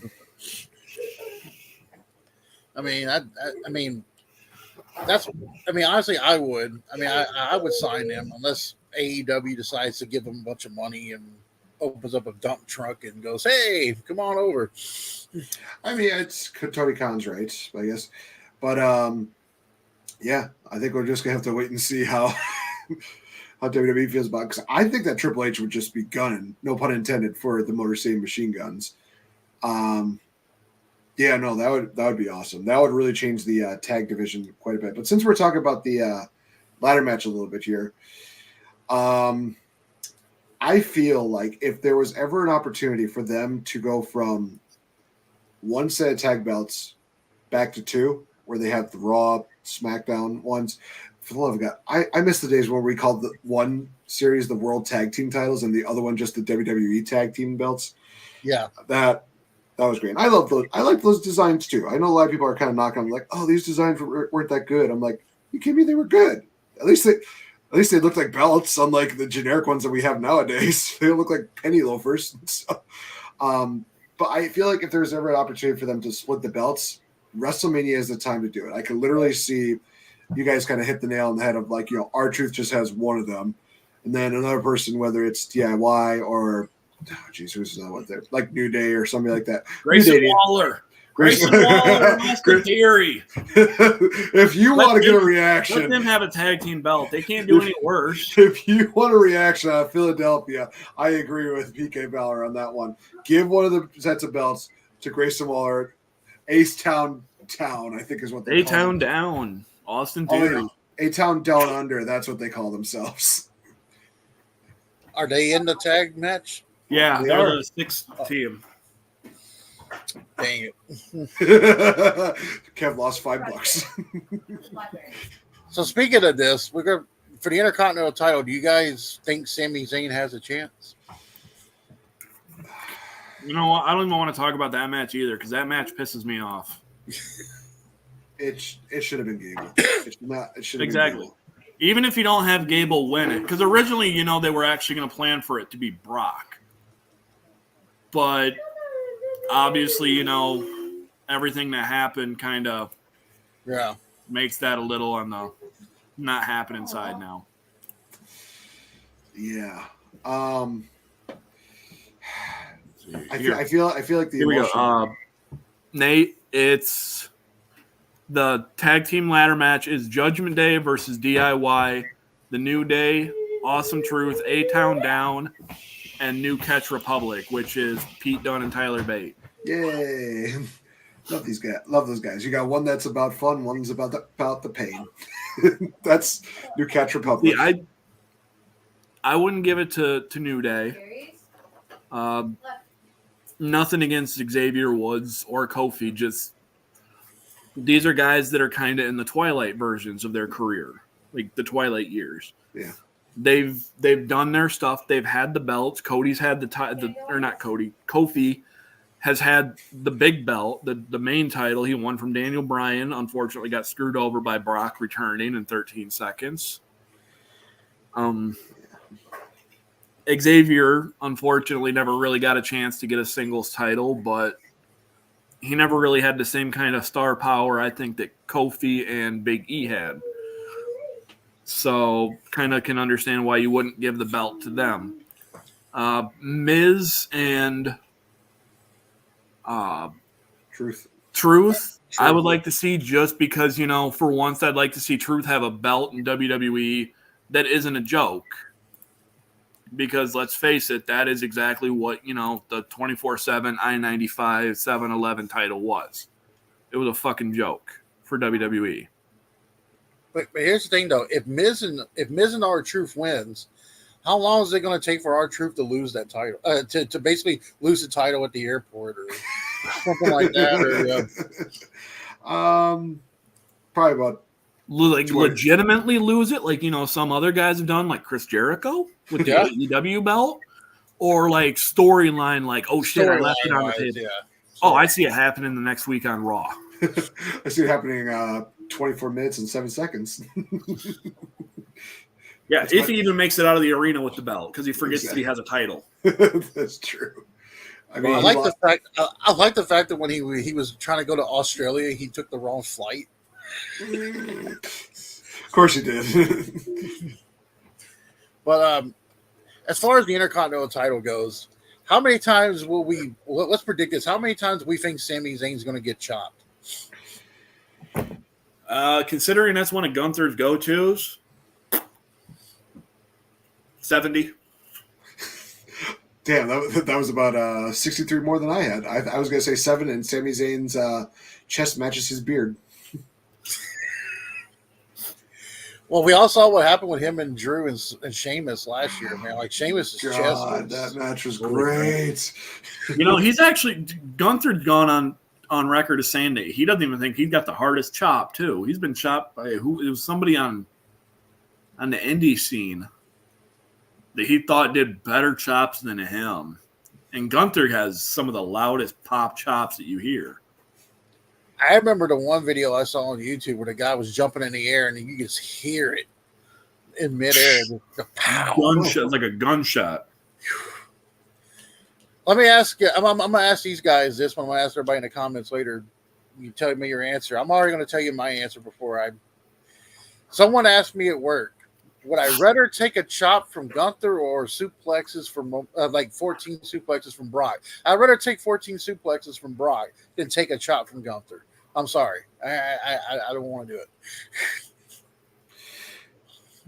You know, it depends because a chop in the right place can do the same thing as a heart punch. I mean, you get a hard enough shot on the chest, it can literally cause an arrhythmia. Yeah. But I don't know if I want to be dropped on my shoulders and my neck 14 times by somebody like Brock. Are you having fun?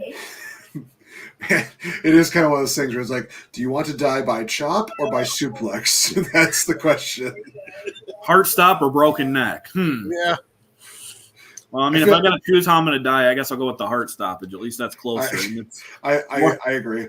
I've taken a lot of chops from... Less of a chance of being a vegetable, quicker chance of being revived by somebody coming and punching me again.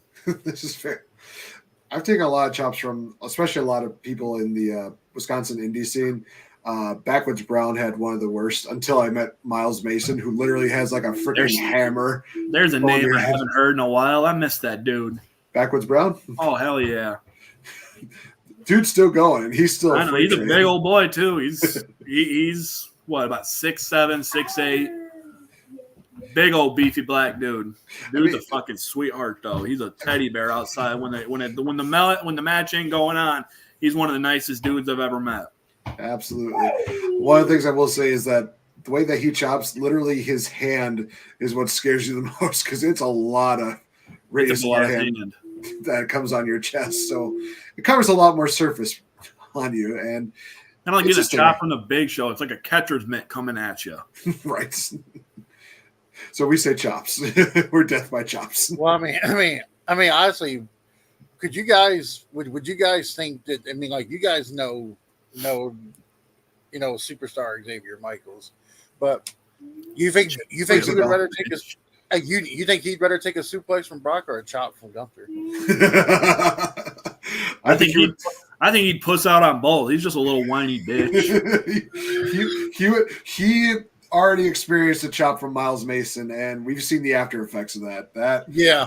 So, but yes, I feel like he would try to find a way. Maybe he'd probably pay like $10,000 to both of them and be like, I don't want to do either of them.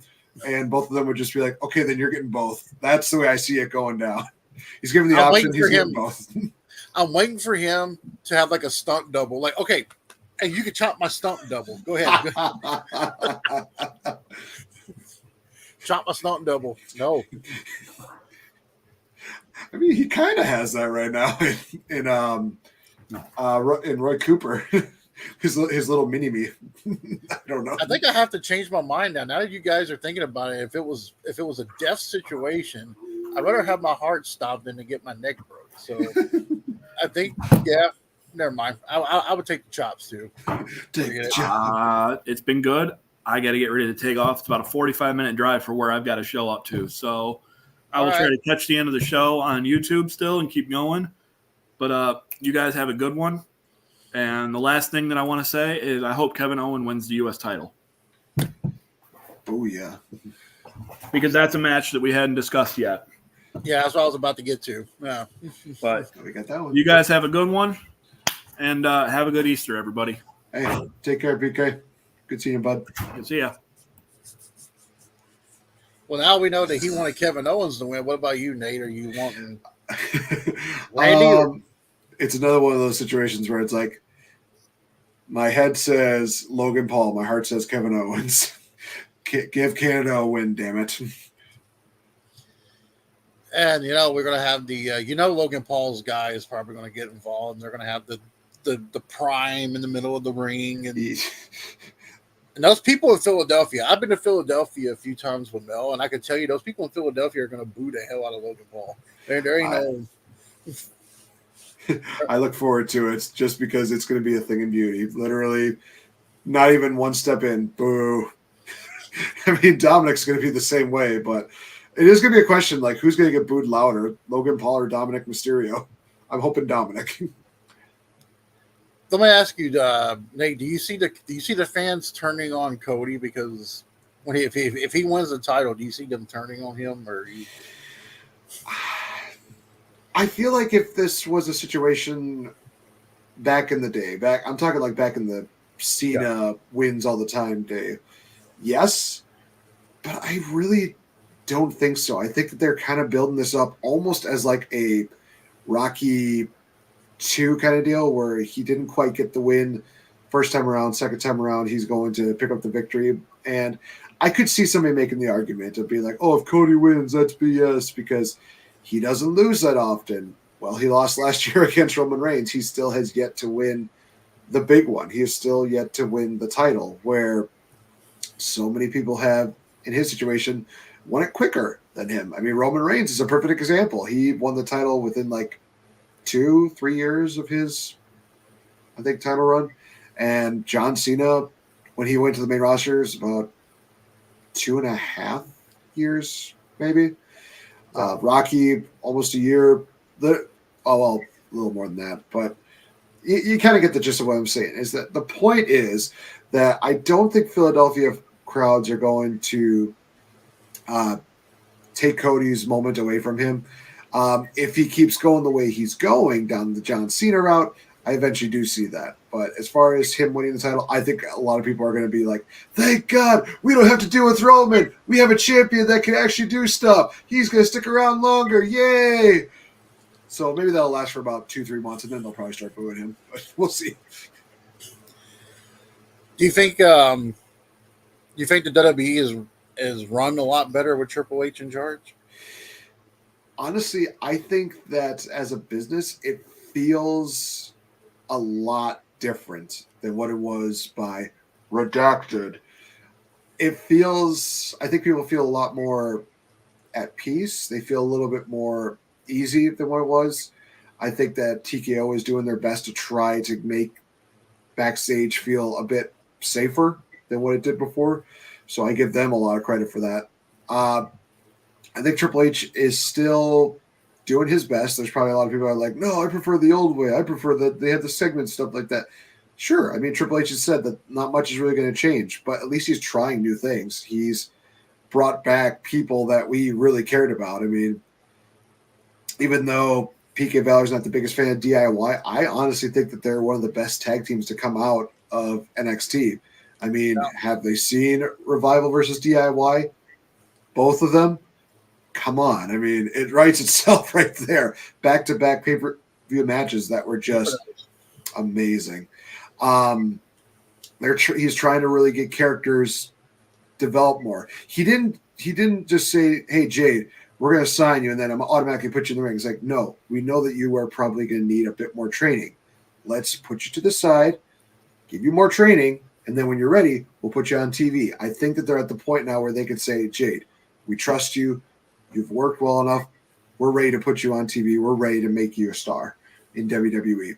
And I think that that's very wise on his move. So, yes, I think that things are being run a lot better with Triple H at the helm. And look at NXT with Shawn Michaels.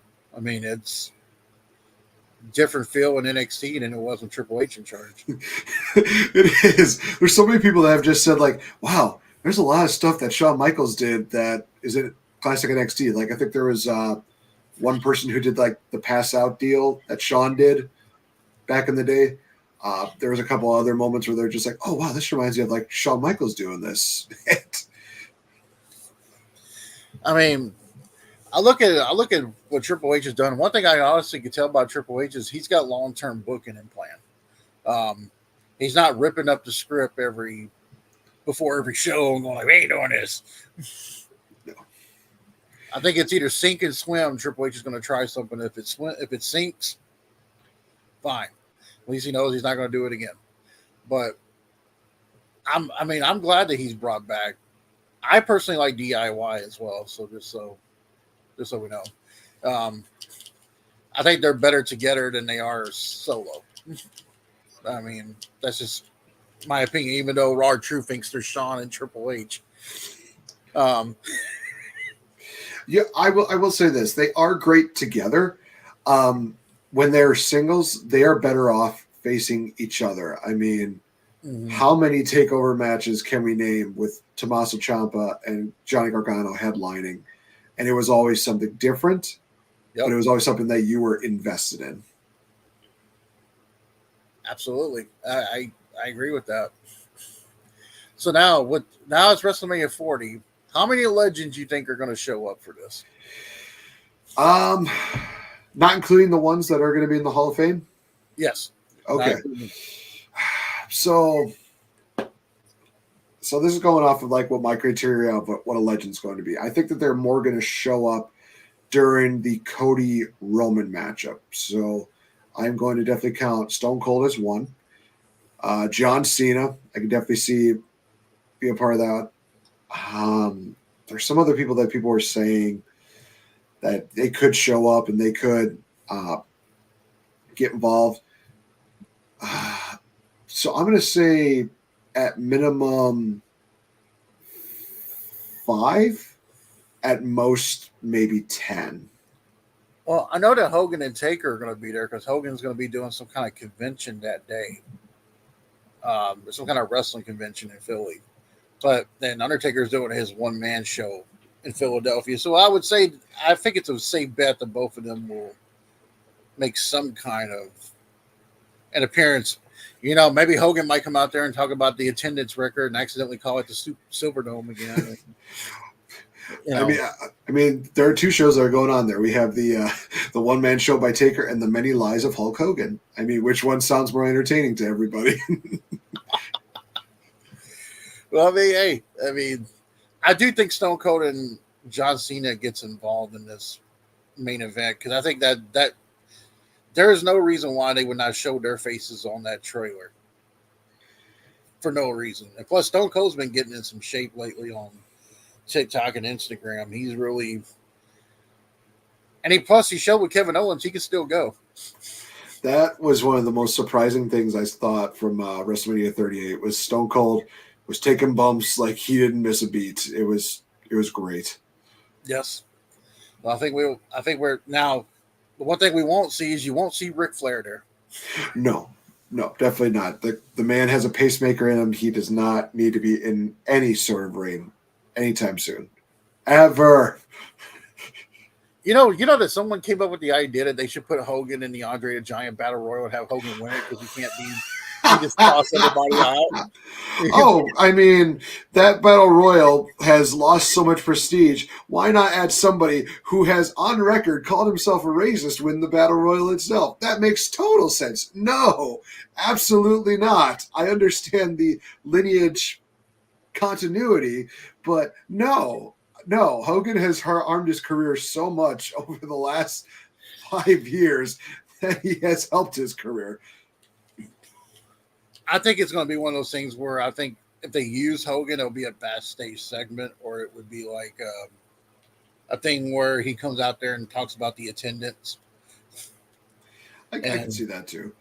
I can see something like that. Now he claims that last year Shane McMahon called him and wanted to do something in the ring. I know that was not a real thing because, dude, you had 11 back surgeries. There ain't no way they're going to let you take all those bumps like that. So. I think somebody mentioned it before. It's like, imagine them actually going through with that and literally Shane's quad obviously exploded during that matchup. What would Hogan even do? He couldn't do anything. It would turn into a worse it would be a worse tractor fire than what they had last year with Snoop Dogg and The Miz. He would just punch Shane and then knock Shane down and then have Snoop do the people's elbow. Does the people's elbow, the Snoopy Dogg leg drop. I'd be cool with that. I mean, that's what I would see from it. We definitely will see Shawn Michaels there because NXT is going to be involved in Philadelphia. So I see that happen. This might be a crazy visual. Can you imagine, like, just sometime during that matchup, Rock is just trying to screw over Cody, turns around, sweet chin music from Shawn Michaels. Literally, it's like, can we just get that one visual of Shawn just super kicking The Rock? I know we got it on a classic SmackDown, but having that in modern day, people would love that. Oh my God, I think I would jump for joy if that happened. or maybe The Rock takes everybody's finisher. He takes the sweet chin music, takes the stunner, takes the choke slam from the Undertaker, and then takes the attitude adjustment from Cena. That would be amazing.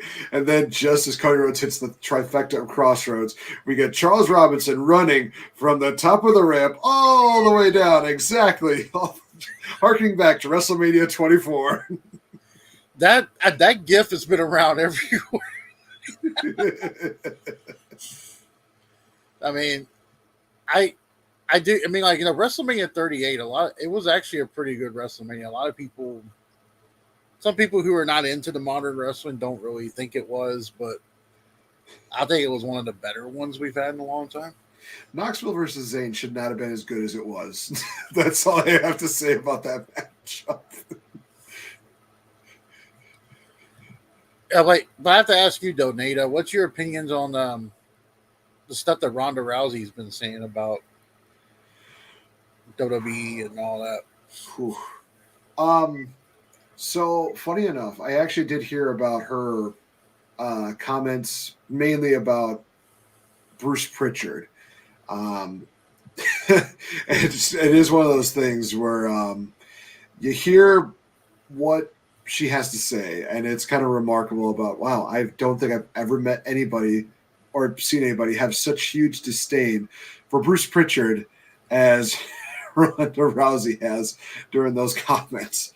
But they also brought up a really interesting point that were the issues, during her first run, or was it mainly during her second run? Because it would seem like, why, if you had these issues during your first run, would you go back to the place where you had these issues again? So I think if we had a little more context with that, it might have made things a little bit clearer. But it definitely does sound like the issues happened more during her second run, which unfortunately it kind of shows. I mean, even when she returned, it was just, that second run was just hard to fathom and just to think about. But I think that she has a right to vent her frustrations. I mean, we've only had one WWE Evolution pay-per-view for one, and we should have had at least two more by this point, if not more than that. But the fact that there's still that mentality for some people that believe that women are not there at like this kind of level, it sucks, because they should be on the same level as the men do. And I keep looking at so many of these matches and I think to myself, why can't they have a little bit more time to actually showcase who they are? You can only do so much in 5 minutes. And I know that WWE now has this thing called speed that they're trying to do, where it's like, hey, get your stuff done in 3 minutes. Why? How are they going to do that? Are they just going to finish your spam all those 3 minutes? Makes no sense. Oh boy, that's just giving me a headache. So I think Ronda has a justifiable gripe. I still would like to know some of the context as where she suffered these frustrations, but I definitely do feel like she's definitely has the right to speak her mind. I think there's some points where maybe she could kind of tone back on some of the comments, but to be honest with you, my issue with Ronda is that, first off, Bruce Pritchard needs to call her with his brother Love, go, I love you. But Triple H was in charge in 2020, summer 2022. So she makes it seem like that he was not in charge at all. That as long as Bruce Pritchard was there, Vince McMahon had a yes man there to stop it. But I'm like, but what? But my thing is that you didn't. Her heart didn't seem like she was into it the second run. Her first run, she was happy to be there. She looked excited. She was learning things. Her second run, she's just like, yeah, I'm here for the money. Fuck off. That's what it seemed like to me. That's how she came off. Now, I think she's talking about her second run. I'm like you. I would like to know a little bit more in the context of what she's talking about. Like, is there something that happened behind the scenes that we know about? I mean, but then again, she said she loved working for Triple H and stuff like that, and she would do that again. But you don't see WWE calling her right now. Right. And I don't know. It's kind of one of those things where it feels like there's not much more that Ronda could do in WWE. She already kind of did everything, really. She won both women's titles. She won the tag team titles. She won the Royal Rumble. And she got to headline WrestleMania twice. So it's kind of like, what more was there for her to really do? She already broke that ceiling. So, and she got that dream, and she got that match she wanted with Shayna. And even though they didn't really do much with Shayna afterwards, it's like, okay, yeah, Shayna made Ronda pass out. Ronda's gone, but you're not capitalizing on anything with Shayna Baszler. So it's like, now I know that Shayna Baszler ain't the best looking woman in the world. We all can attest to that, but or maybe just Shayna just doesn't have. Shayna might have a skill set, but she doesn't have the. She doesn't have the flair like the other ones do. I think that she has her own kind of charm. I really thought it was very entertaining. Where did you see the video that has been surfacing around with Rhea, where she does like the stink face and Shayna Baszler, she's all trying to be like, oh, I want it, but she gets Nia Jax instead. It's one of those things where it's like she can be very entertaining. And I've seen in NXT where she can literally be one of the biggest badasses women. Yeah. And it is just unfortunate that they're not toning into that, because she has a lot of, character that she can bring out. Does it have to be like a WWE character? Not necessarily, but I think that there's something in there that really is trying to edge out. She just needs that opportunity to do so. And I'm hoping that as time goes on, they start to slowly be like, okay, we're trusting you to do this. Make your own character. Go with it. We have faith in you. Let me ask you, Nate, do you think that at WWE and TNA and AEW, what do you think it's missing? Because, I personally think that the storytelling in the ring and the psychology is missing. A lot of these wrestlers now, they're more athletic now, but I feel like I agree with what Steve Austin said one time. Steve Austin's like, look, if you're going to do Raw, if you're going to do your TV shows, don't put everything out there. Save it for the pay-per-view. And you see these wrestlers on all the promotions, pretty much, as Jay would say, doing 15 Canadian destroyers on AEW Dynamite. What do you think's missing with wrestling now? You think it's just the disconnect with the wrestlers, or you think it's just them trying too much? So that's a good question. I'll answer that in a way that I feel like it would be best answered, because I went to back-to-back wrestling shows here in Wisconsin, and each of them have their own different kind of flavor to them. And honestly, I'll give them the nice little cheap plug here. Raging Pro Wrestling and All Out Pro Wrestling, both of them have two different feels, and they definitely feel like two different companies. And it's one of those things where, hey, that's awesome. It feels like you're going to two different deals and you're going to get two different kinds of shows. Right. With RPW, they had some really good matches. They had a lot more women that were featured on there. and they put on some good matches. But the match of the night there was a women's matchup between Maggie Lee and Heather Reckless, and that might be a name that a lot of people will really be familiar with, because Heather Reckless, she is 4'9", and she is a beauty. And honestly, I literally watched this girl. I'm like, okay, she's kind of small. This is going to be kind of interesting. She and Maggie Lee had one of the best women's matches I've seen all year. And one of the reasons why was because they told a really good story about not just the fact that there's a size difference, but the way that they wrestled each other. Heather is literally doing like some high flying moves, and Maggie Lee's kind of trying to match it with her, like her height and also a power game as well.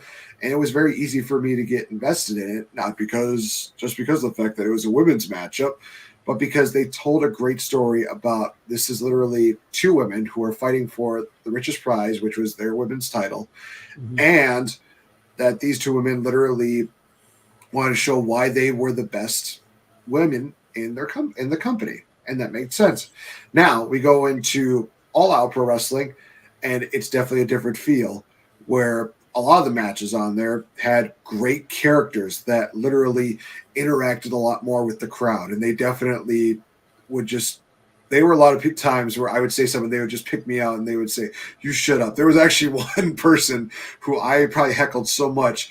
At least 4 or 5 times he said the same phrase, and that he just said, "You shut your GD mouth right now." I was thinking he was going to come over and just smack me at some point. But they also found a way to adapt with the crowd. And this is a funny example, but it was great. Big beefy boy matchup. Literally 2 big guys, literally just ready to go absolutely crazy on each other. And for some reason, I hear one fan doing a chant of "Purple Nurple," and one of the things that happened there was that a guy takes one of the guys in one corner, chop. Oh, my chest. He goes to the other corner, and it's like, okay, another chop.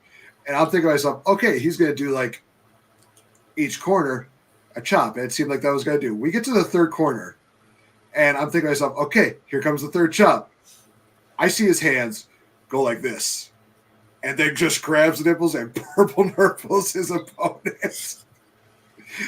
Good old nipple twister. And it's just literally one of those things where, like, okay, they gave me something I was not expecting. That is absolutely amazing. But every single one of those matches on there, they found a way to get the crowd behind them, because they know that if they don't get a reaction, they're probably going to be dead in the water. So I think that when you have companies like that, and we'll go back to the main products, so WWE, AEW, TNA, it feels like each of them have a different feel, but also because of the fact that they might be missing something. With WWE, they're stronger in storytelling, they're stronger in promos, they're stronger in character development, but it does feel like they lack a little bit in wrestling. But it may also be going back to the old school mentality, like Stone Cold said, save some of the bigger stuff for the pay-per-views. Or if you really want to get a ratings boost, hype up a huge main event matchup, and they'll give you like a great matchup there. With AEW, we've talked about the laundry list of issues that they had. It's like every single matchup on there is a pay-per-view matchup, and it shouldn't feel that way. It should feel like a regular television deal. It should feel like they're developing stories where you'd be like, hey, we have a pay-per-view coming up. This is what you can expect from it. Instead of it just being like, well, if you're going to the pay-per-view, you're going to see a lot of the same stuff you see here in Dynamite, which unfortunately it feels like that. And that's going to hurt them in a major way. And it feels like it already does hurt them in a major way. With TNA, they have a good combination of both. The only issue is that they don't have the proper support. And what I mean by that is that unfortunately they're not on a network that can be accessed easily by everyone. They were very lucky to have access through YouTube, where they can post up their live shows. But unfortunately, they don't have like that big network that everybody's going to just turn on and be like, ooh, TNA. Like, unfortunately, AEW, they have TBS. WWE has USA Network, or now at this point they got USA Network, CW, and now Netflix. They're going to have so much more reach out. With TNA, they only have so much of a reach, unfortunately. So there's a lot of stuff that's missing from each of the companies, but it just feels like each of them have something there that is going to make them different from each other. And if you guys like 15 Canadian destroyers in one night, more power to you. I just feel like it's a bit of overkill, which is why I'm thankful that when I watch WWE, I only see that done once every so often. At least they respect P. Williams enough for that. You know, if I was Pete Williams, I'd be like, say, hey, every time a Canadian destroyer happens, pay me. Where are his damn royalties? He should be in like a freaking mansion at this point for all the Canadian destroyers that have been hit. I mean, I'm kind of like you in that situation. When I see all three promotions, it's a lot different. And then when you go indie wrestling, a lot of people, I enjoy myself because you do get those wrestlers that will be in a tag match and they'll turn around and go, you shut up, fat boy. You shut down. Shut up. Hey, shut up, lady, for I bitch smack you and stuff like that. It's fun entertainment seeing wrestlers interact with stuff. I mean, you know, I know we talked about some of these wrestlers here, like back at WCW. Whenever like Hogan was Hollywood Hogan, he would always claim that someone pulled his hair and, you know, and go like, you know, back in the corner like that and go into the ropes. You don't see that much anymore. You don't see that psychology. And I know that when The Rock showed up on SmackDown and Cody let him have that moment with Roman, I know it was one of the most like disliked videos on YouTube. But when you see those two going nose to nose and looking at each other and the way the crowd was going in Birmingham, they didn't have to say anything to each other. Just that alone, that reaction alone, and them staring at each other is what storytelling is all about. It's saving yourself. Now, I know that a lot of people are like, well, The Rock's come back. He's taking it away from Cody. He's taking it away from Roman. I'm at the thing where I agree with that, but at the same time, I'm looking at it like, look, if The Rock's here for a short amount of time, take advantage of this. Use The Rock's influence, take advantage of it, and show that you can do better than he can. I mean, yeah. Now I'm gonna ask you though, Nate. Do you think it's fair that The Rock's able to say whatever he wants on WWE, and some of these wrestlers are kind of handcuffed a little bit?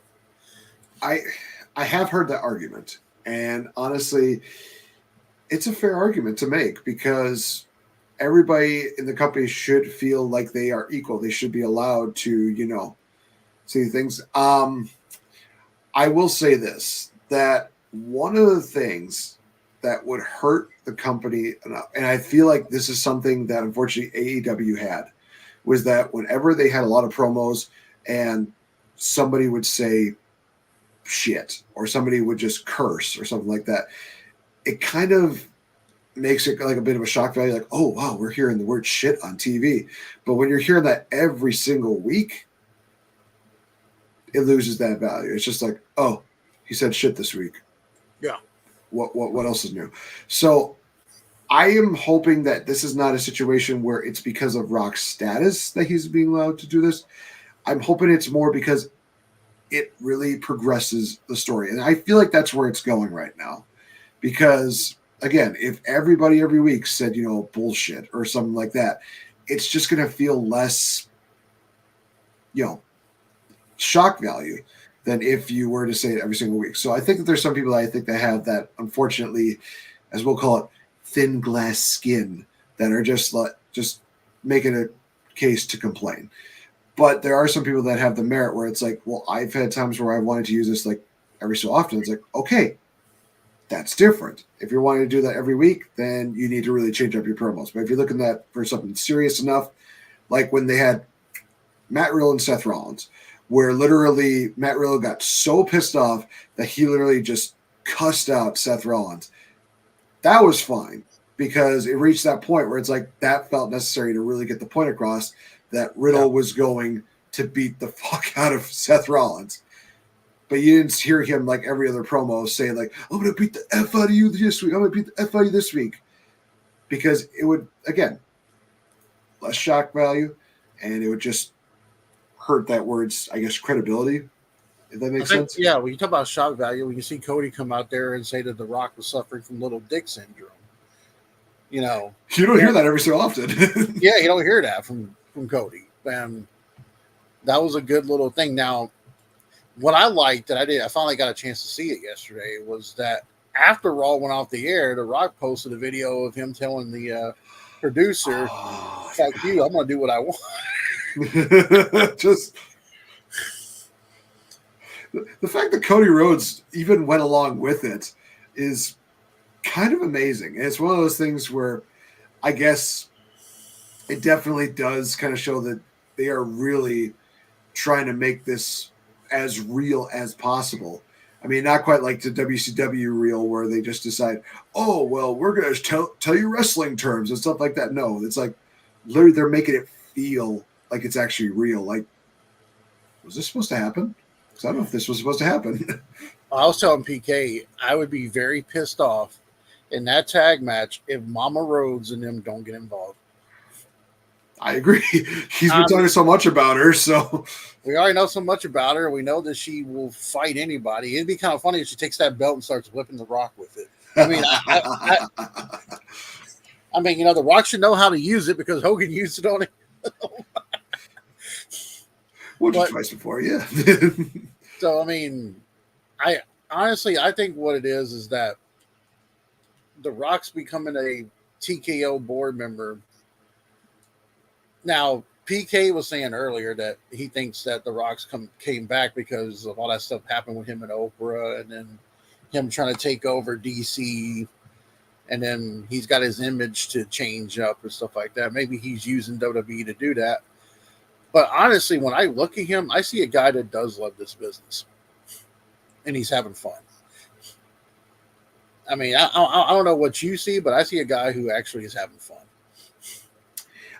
I had to take into consideration all that stuff with the backlash with DC, as well as a lot of the stuff that has been going on with him in Hollywood. And there is a part of me that would think that maybe because of the fact that it feels like that part of his deal is kind of over, that he wants to kind of move on to something that he loves, and maybe that will kind of fill that void a little bit. But at the same time, I do agree with what you're saying, is that this is a guy who has had wrestling in his blood for a long time. They even showed a picture of the family tree and how deep the roots of his, lineage and how deep the bloodline goes. No pun intended. It's just one of those things where he is also finding ways of making wrestling, as he said, cool again, because people are talking about it. People are now thinking, okay, I'm looking forward. I'm hooked on WrestleMania. Now, do I think that he's the main reason why? No, because he's only one person. We had this situation back in 2011 when he was back to be the host of WrestleMania, and people are just like, oh, it's going to be all about The Rock. Well, it shouldn't have been, because he cast a shadow over the main event, which was John Cena versus The Miz. You know what? There was probably a beneficiary to that. I stand corrected. But I mean, we're in a situation now where it's not the same, because you have two big stars in Cody Rhodes and Roman Reigns who are set to clash like two titans, and they need to have as much exposure and as much time given to their deal as possible. And I think that Rock is doing what The Rock does, and that's be very entertaining, but he is also finding a way to give some time to Cody Rhodes and Roman Reigns, so that way people realize, hey, this is your main event for this year. It's just The Rock, like you said, he's going to do whatever it takes to make it a living nightmare for Cody Rhodes. It's cooler because when I look at The Rock, my older brother used to watch wrestling, and he taught his kids stuff. He's now tuning in, and he likes what he sees with WWE now, but he was tuning in because he loved The Rock's thing. And with him being a church-going guy, even him living in Utah, he thought that promo was hilarious. With the whole you and your 500 children and your 600 inbred wives, and I mean stuff like that is just it's golden. But I think if I was a wrestler in WWE, and I'm not sure how Nate would feel about this. I would go and pick that man's brain as much as I possibly could. I mean, if he's there, you're able to talk to him backstage, be like, hey, and and he'll probably be like, "You got to be yourself with the volume turned up." I could definitely see that, and I agree. I would love to know a little bit about what his mindset is, kind of going into the positive aspects when it comes to wrestling. It's just amazing what he does and how well he can still do it even to this day. I mean, do you think this run he's on now is better than the run he had when he came back and fought Cena and Punk, or you think he's? I think that with the whole bloodline deal, it definitely does feel a lot more personal. And I think that with it being more personal, he's definitely more invested in it. Whereas with the whole Rock and CM Punk deal, yeah, he had some kind of investment to it, but you have to consider the fact that he was there every so often. Literally in a promo this year, he was saying, hey, I'm going to show up in this city. I'm going to be at this city. I'm going to be at this city. He's literally announcing, like, I'm going to be here every single week going into WrestleMania. It definitely feels like he's more invested into this than he was in previous deals. And to be honest, his promo work shows it. And the work that he's trying to put into this definitely shows that he is ready to make this one of the biggest WrestleManias of all time. Do you think that all the stuff that him and Cody are doing, that we would be disappointed if there was not a Cody versus Rock match down the road? I feel like people would expect that, but I'm not one of them, honestly. It's one of those things where I've already got my Cody and Rock deal at WrestleMania, going with them one-on-one, where Rock is not at all in his prime. I feel like I would be a little bit disappointed in it. Yeah. Like if this was back when he was wrestling the first time, like he came back with the Cena and Punk deal, that I think it would have been fine. But him nowadays, I just don't think that it's going to create the same magic. And honestly, if they find a way to prove me wrong, hey, awesome. They proved me wrong. I'm only one person, and it's only my opinion. I think that we're seeing The Rock. I think The Rock's going to surprise a lot of people at WrestleMania. People still don't know. I mean, even The Rock did the promo saying when he whispered to Cody's ear when they hugged and embraced and Cody left. But if you go back to that promo before he announced The Rock, he told Roman Reigns, I'm going to take everything from you. Not just your championship, I'm taking everything. And what better way to have The Rock planted in the bloodline to take this away from Roman Reigns? That Cody and The Rock have been working together this whole damn time. I mean, yeah. I know that may not be where people will be like, well, how would they go there? The Rock beat the hell out of them. Like, look, it's entertainment, it's story. I mean, if there's a story there to be told, it's gonna be told. I mean, I would love to see Rock and Roman if it's later this year or if it's WrestleMania next year, but I don't think it's gonna be for the belt. I think it's gonna be for bragging rights for the family at this point. Yeah. No, I definitely agree. I think that with Cody and Rock, like you said, it could be literally one of those things where Rock is playing kind of like this undercover deal where he just feels like where he's just, he's back with the bloodline, he's working with them to turn on Roman. It could also be turned in a different way to where maybe during this whole deal, The Rock does strongly feel about this, but maybe there's something that Cody did where it kind of like switches his mind, where he's like, I like this kid. I like the fact that he's literally doing so much. And I respect the fact that he keeps coming back. and maybe he can harken back like, oh, it reminds me of The Rock at a younger age, and blah blah blah, that kind of deal. Maybe he earns respect that way for all this beating. And honestly, it's a believable enough story to where you can literally see The Rock be the special guest referee, and Roman's using everything to try and take Cody down, including his family. And there's just that moment where Rock could count the 3, but he's like, ain't happening, bro. You're not the man who you used to be, or the man who I thought you were.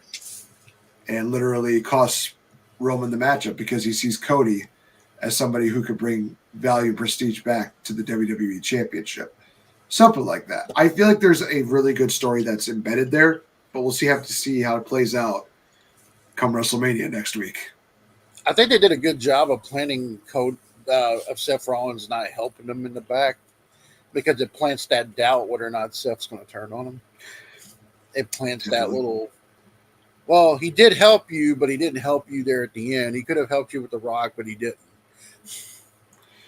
Yeah, and to be honest, they could literally have Seth Rollins screw Cody on night 1, and he's not involved with night 2. It could go that route because he literally just is pissed off at the fact that Cody thought of him as second fiddle. And then he feels like, oh, he's injured enough. My work here is done. Plus, I got to focus on Drew McIntyre. And unfortunately, Drew kicks him in the head one too many times and wins the world title. I don't know. Maybe that's just a little fantasy booking right there. But well, one fantasy booking I got is if in the match between The Rock and Roman Reigns, Roman wants to be the one to pin and The Rock wants to be the one to pin Cody. Maybe Roman, or maybe The Rock's beating up on Cody, and then Roman turns and Cody moves, and The Rock gets speared by Roman. But they still ended up winning the tag match, and then Roman doesn't apologize for spearing The Rock. So The Rock comes out later on during Bloodline Rules, acts like everything's okay, and all this commotion's going out there, and The Rock decides to hit him with the rock bottom, and Cody goes for the 1, 2, 3. See, I think that's one of the best things about this is that Rock was not wrong. He's definitely talking about how wrestling is cool. We have so many conversations about how this could all go down, and we're going to have to find out next week what is going to go down for this. So what they're doing here with the tag match, that's great because it does give people a lot of ideas to be like, well, it could go this way, or maybe it could go this way. This could go this way. And then we go to night 2. It's like, well, let's just hope it goes this way, but there's still a chance it could go this way. I'm sure all of this is already played in Triple H's mind. Like, what do we do here? And I'm pretty sure Rock's involved in the story process. Oh, I'm sure Triple H right now is just watching the world literally talk about this and just watching his bank account just grow and grow and grow as the day goes on. I mean, I'm looking at this. Now, they're both going to be on Raw on Monday, Cody and The Rock. I think to build this up, I think Cody needs to get a shot on The Rock on Monday. He needs to hit him with something. I feel like he needs to get his comeuppance. I agree. Mm-hmm. I think he needs to beat the hell out of The Rock. Kind of give The Rock a taste of his own medicine. And maybe like what you said, that pretty much shows The Rock like, okay, this boy ain't playing around. All right. This boy is the son of a plumber. He's coming back. I mean, from what I hear, WWE's already reached out to Tony Khan about possibly getting Dustin involved in this equation at WrestleMania. Which, the people in Philadelphia would mark if they see Dustin come out there and help Cody. Absolutely. I think that somebody actually did like a really good edit where they had Cody's entrance music be built up with Dusty's theme, Goldust's theme, and then classic Cody Rhodes theme before going into his Kingdom theme. Yeah. And I'm hoping that they do that because seeing that on the big stage would be great.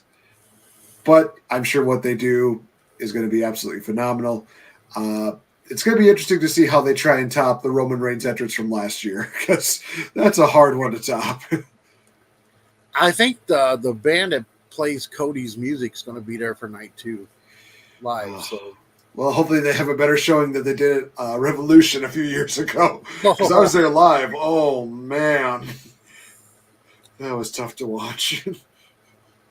But I have to say we all are talking about it. I mean, I know some wrestling fans feel like that we're not getting enough views with these wrestling talks anymore because people like Eric Bischoff and Nash and Kevin Cardangle and Jeff Jarrett and all them are got their own little podcasts now, and people are like rather tune in to hear them than to hear us wrestling fans. What's your take on that? It's all like a dealer's choice for me.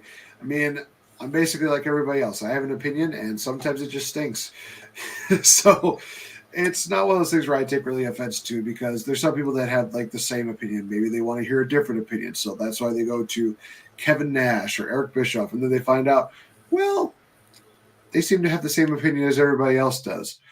Or it's just because of the fact that they're big, famous, WCW, all that kind of stuff. And that's why they wanted to be a part of that. But honestly, it don't bother me none that people don't want to hear my opinion. I'm still going to say it's not offensive. It's not hurting nobody's feelings. Unless there's some crybaby that's just like, oh, you said this about The Rock. You said this about Roman. You said this about Cody. Right. And it's like, just calm down, dude. It's just an opinion. Well, I appreciate you coming up on here, Nate. I know you were busy on this Easter weekend. I was busy this whole entire week myself. I probably hate people at this point. If I could use some chairs at work on people, believe me, there would have been some heads knocked. But anyways, though, thanks to PK, thanks to Nate. I might come on here for a WrestleMania 40 thing. So for anybody that would want to join in on that, we'll talk about that, and we'll see whether or not any of our tuitions are coming true or not. Hopefully. Honestly, I'm just looking forward to a good show, and WrestleMania has always been a big thing in my family. I have VHS tapes to prove it. Yeah. So I'm looking forward to it. I think me and you are at the same point. I think that while I do like Roman, I want to see Cody actually finally finish this story. And if Cody can be a champion, then great. If Cody can't be the champion after this, and he just, like you said, if he starts winning a lot, the crowd will turn on. Yeah. Well, I guess we'll have to wait and see what next week holds for us. Gonna be a big weekend. But now that Brock's been cleared, will we possibly see Brock Lesnar? I don't know. His name's been cleared from the lawsuit, so we'll see. That's another legend that might show up. Yeah, like I said, 5 to 10 is my number. 5 or 10 is your number. And then we'll talk about how Hulk Hogan's going to lie and say it was 80,000 people in the state. Hey, dude, there was this kid. He came up to me, and then I smelled something. Smelled like death. And then I went out and wrestled. And Wembley, brother. And then I found out that he died, brother. It's like, dude, what the hell are you talking about? You must be taking too many of your, like, cannabises or whatever the hell you're selling. It doesn't work for me, brother. Don't work for me, brother. I got to use my Macho Man cannabis, brother. Man, I wish the time that you guys were on doing the other wrestling show with what's her face, I wish that I would have came on there with you guys, because I would have been. I really wanted to get on there and be like, "Hey, this is a storyline. That doesn't work for me, brother." Just pull a Hulk Hogan. I don't work for me, brother. Yeah, that don't work for me, dude. Dude, I don't want to put Sting over, brother. So Sting's not even in this company. I don't want to put Sting over, brother. No. So what I'll do is I'll go lay down, brother. Give me Jeff Jarrett or Louis Spinelli, brother. Anyways, though, we'll get back. I'll get back to these guys and see what we can get going. And I know you're going to be doing some wrestling training soon. You're going to be back in the ring, so it'll be good to see Mr. Nate back in the ring. And if you do have your local indie wrestling out there, you guys need to support it. Absolutely. Go down there, go some shows. There's some really good indie wrestlers out there. And don't forget to say thank you to them. They really appreciate it. Anything else you want to add, Nate, before I end it? No, I think you kind of hit the nail on the head. Respect others, respect yourselves. And hey, we had differences of opinions and we got along very well. So you guys should do the same. Calm the fuck down.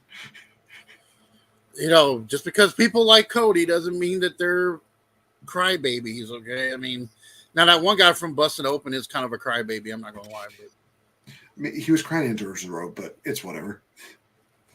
All right, but I'll definitely... Everybody like, share, and sub. Watch WrestleMania. We'll see what happens this next week. And Hall of Fame is going to be on Friday. Paul Heyman's going into it. Looking forward to what he's going to say. And for now, we're going to head off here, guys. Take care, guys. See you.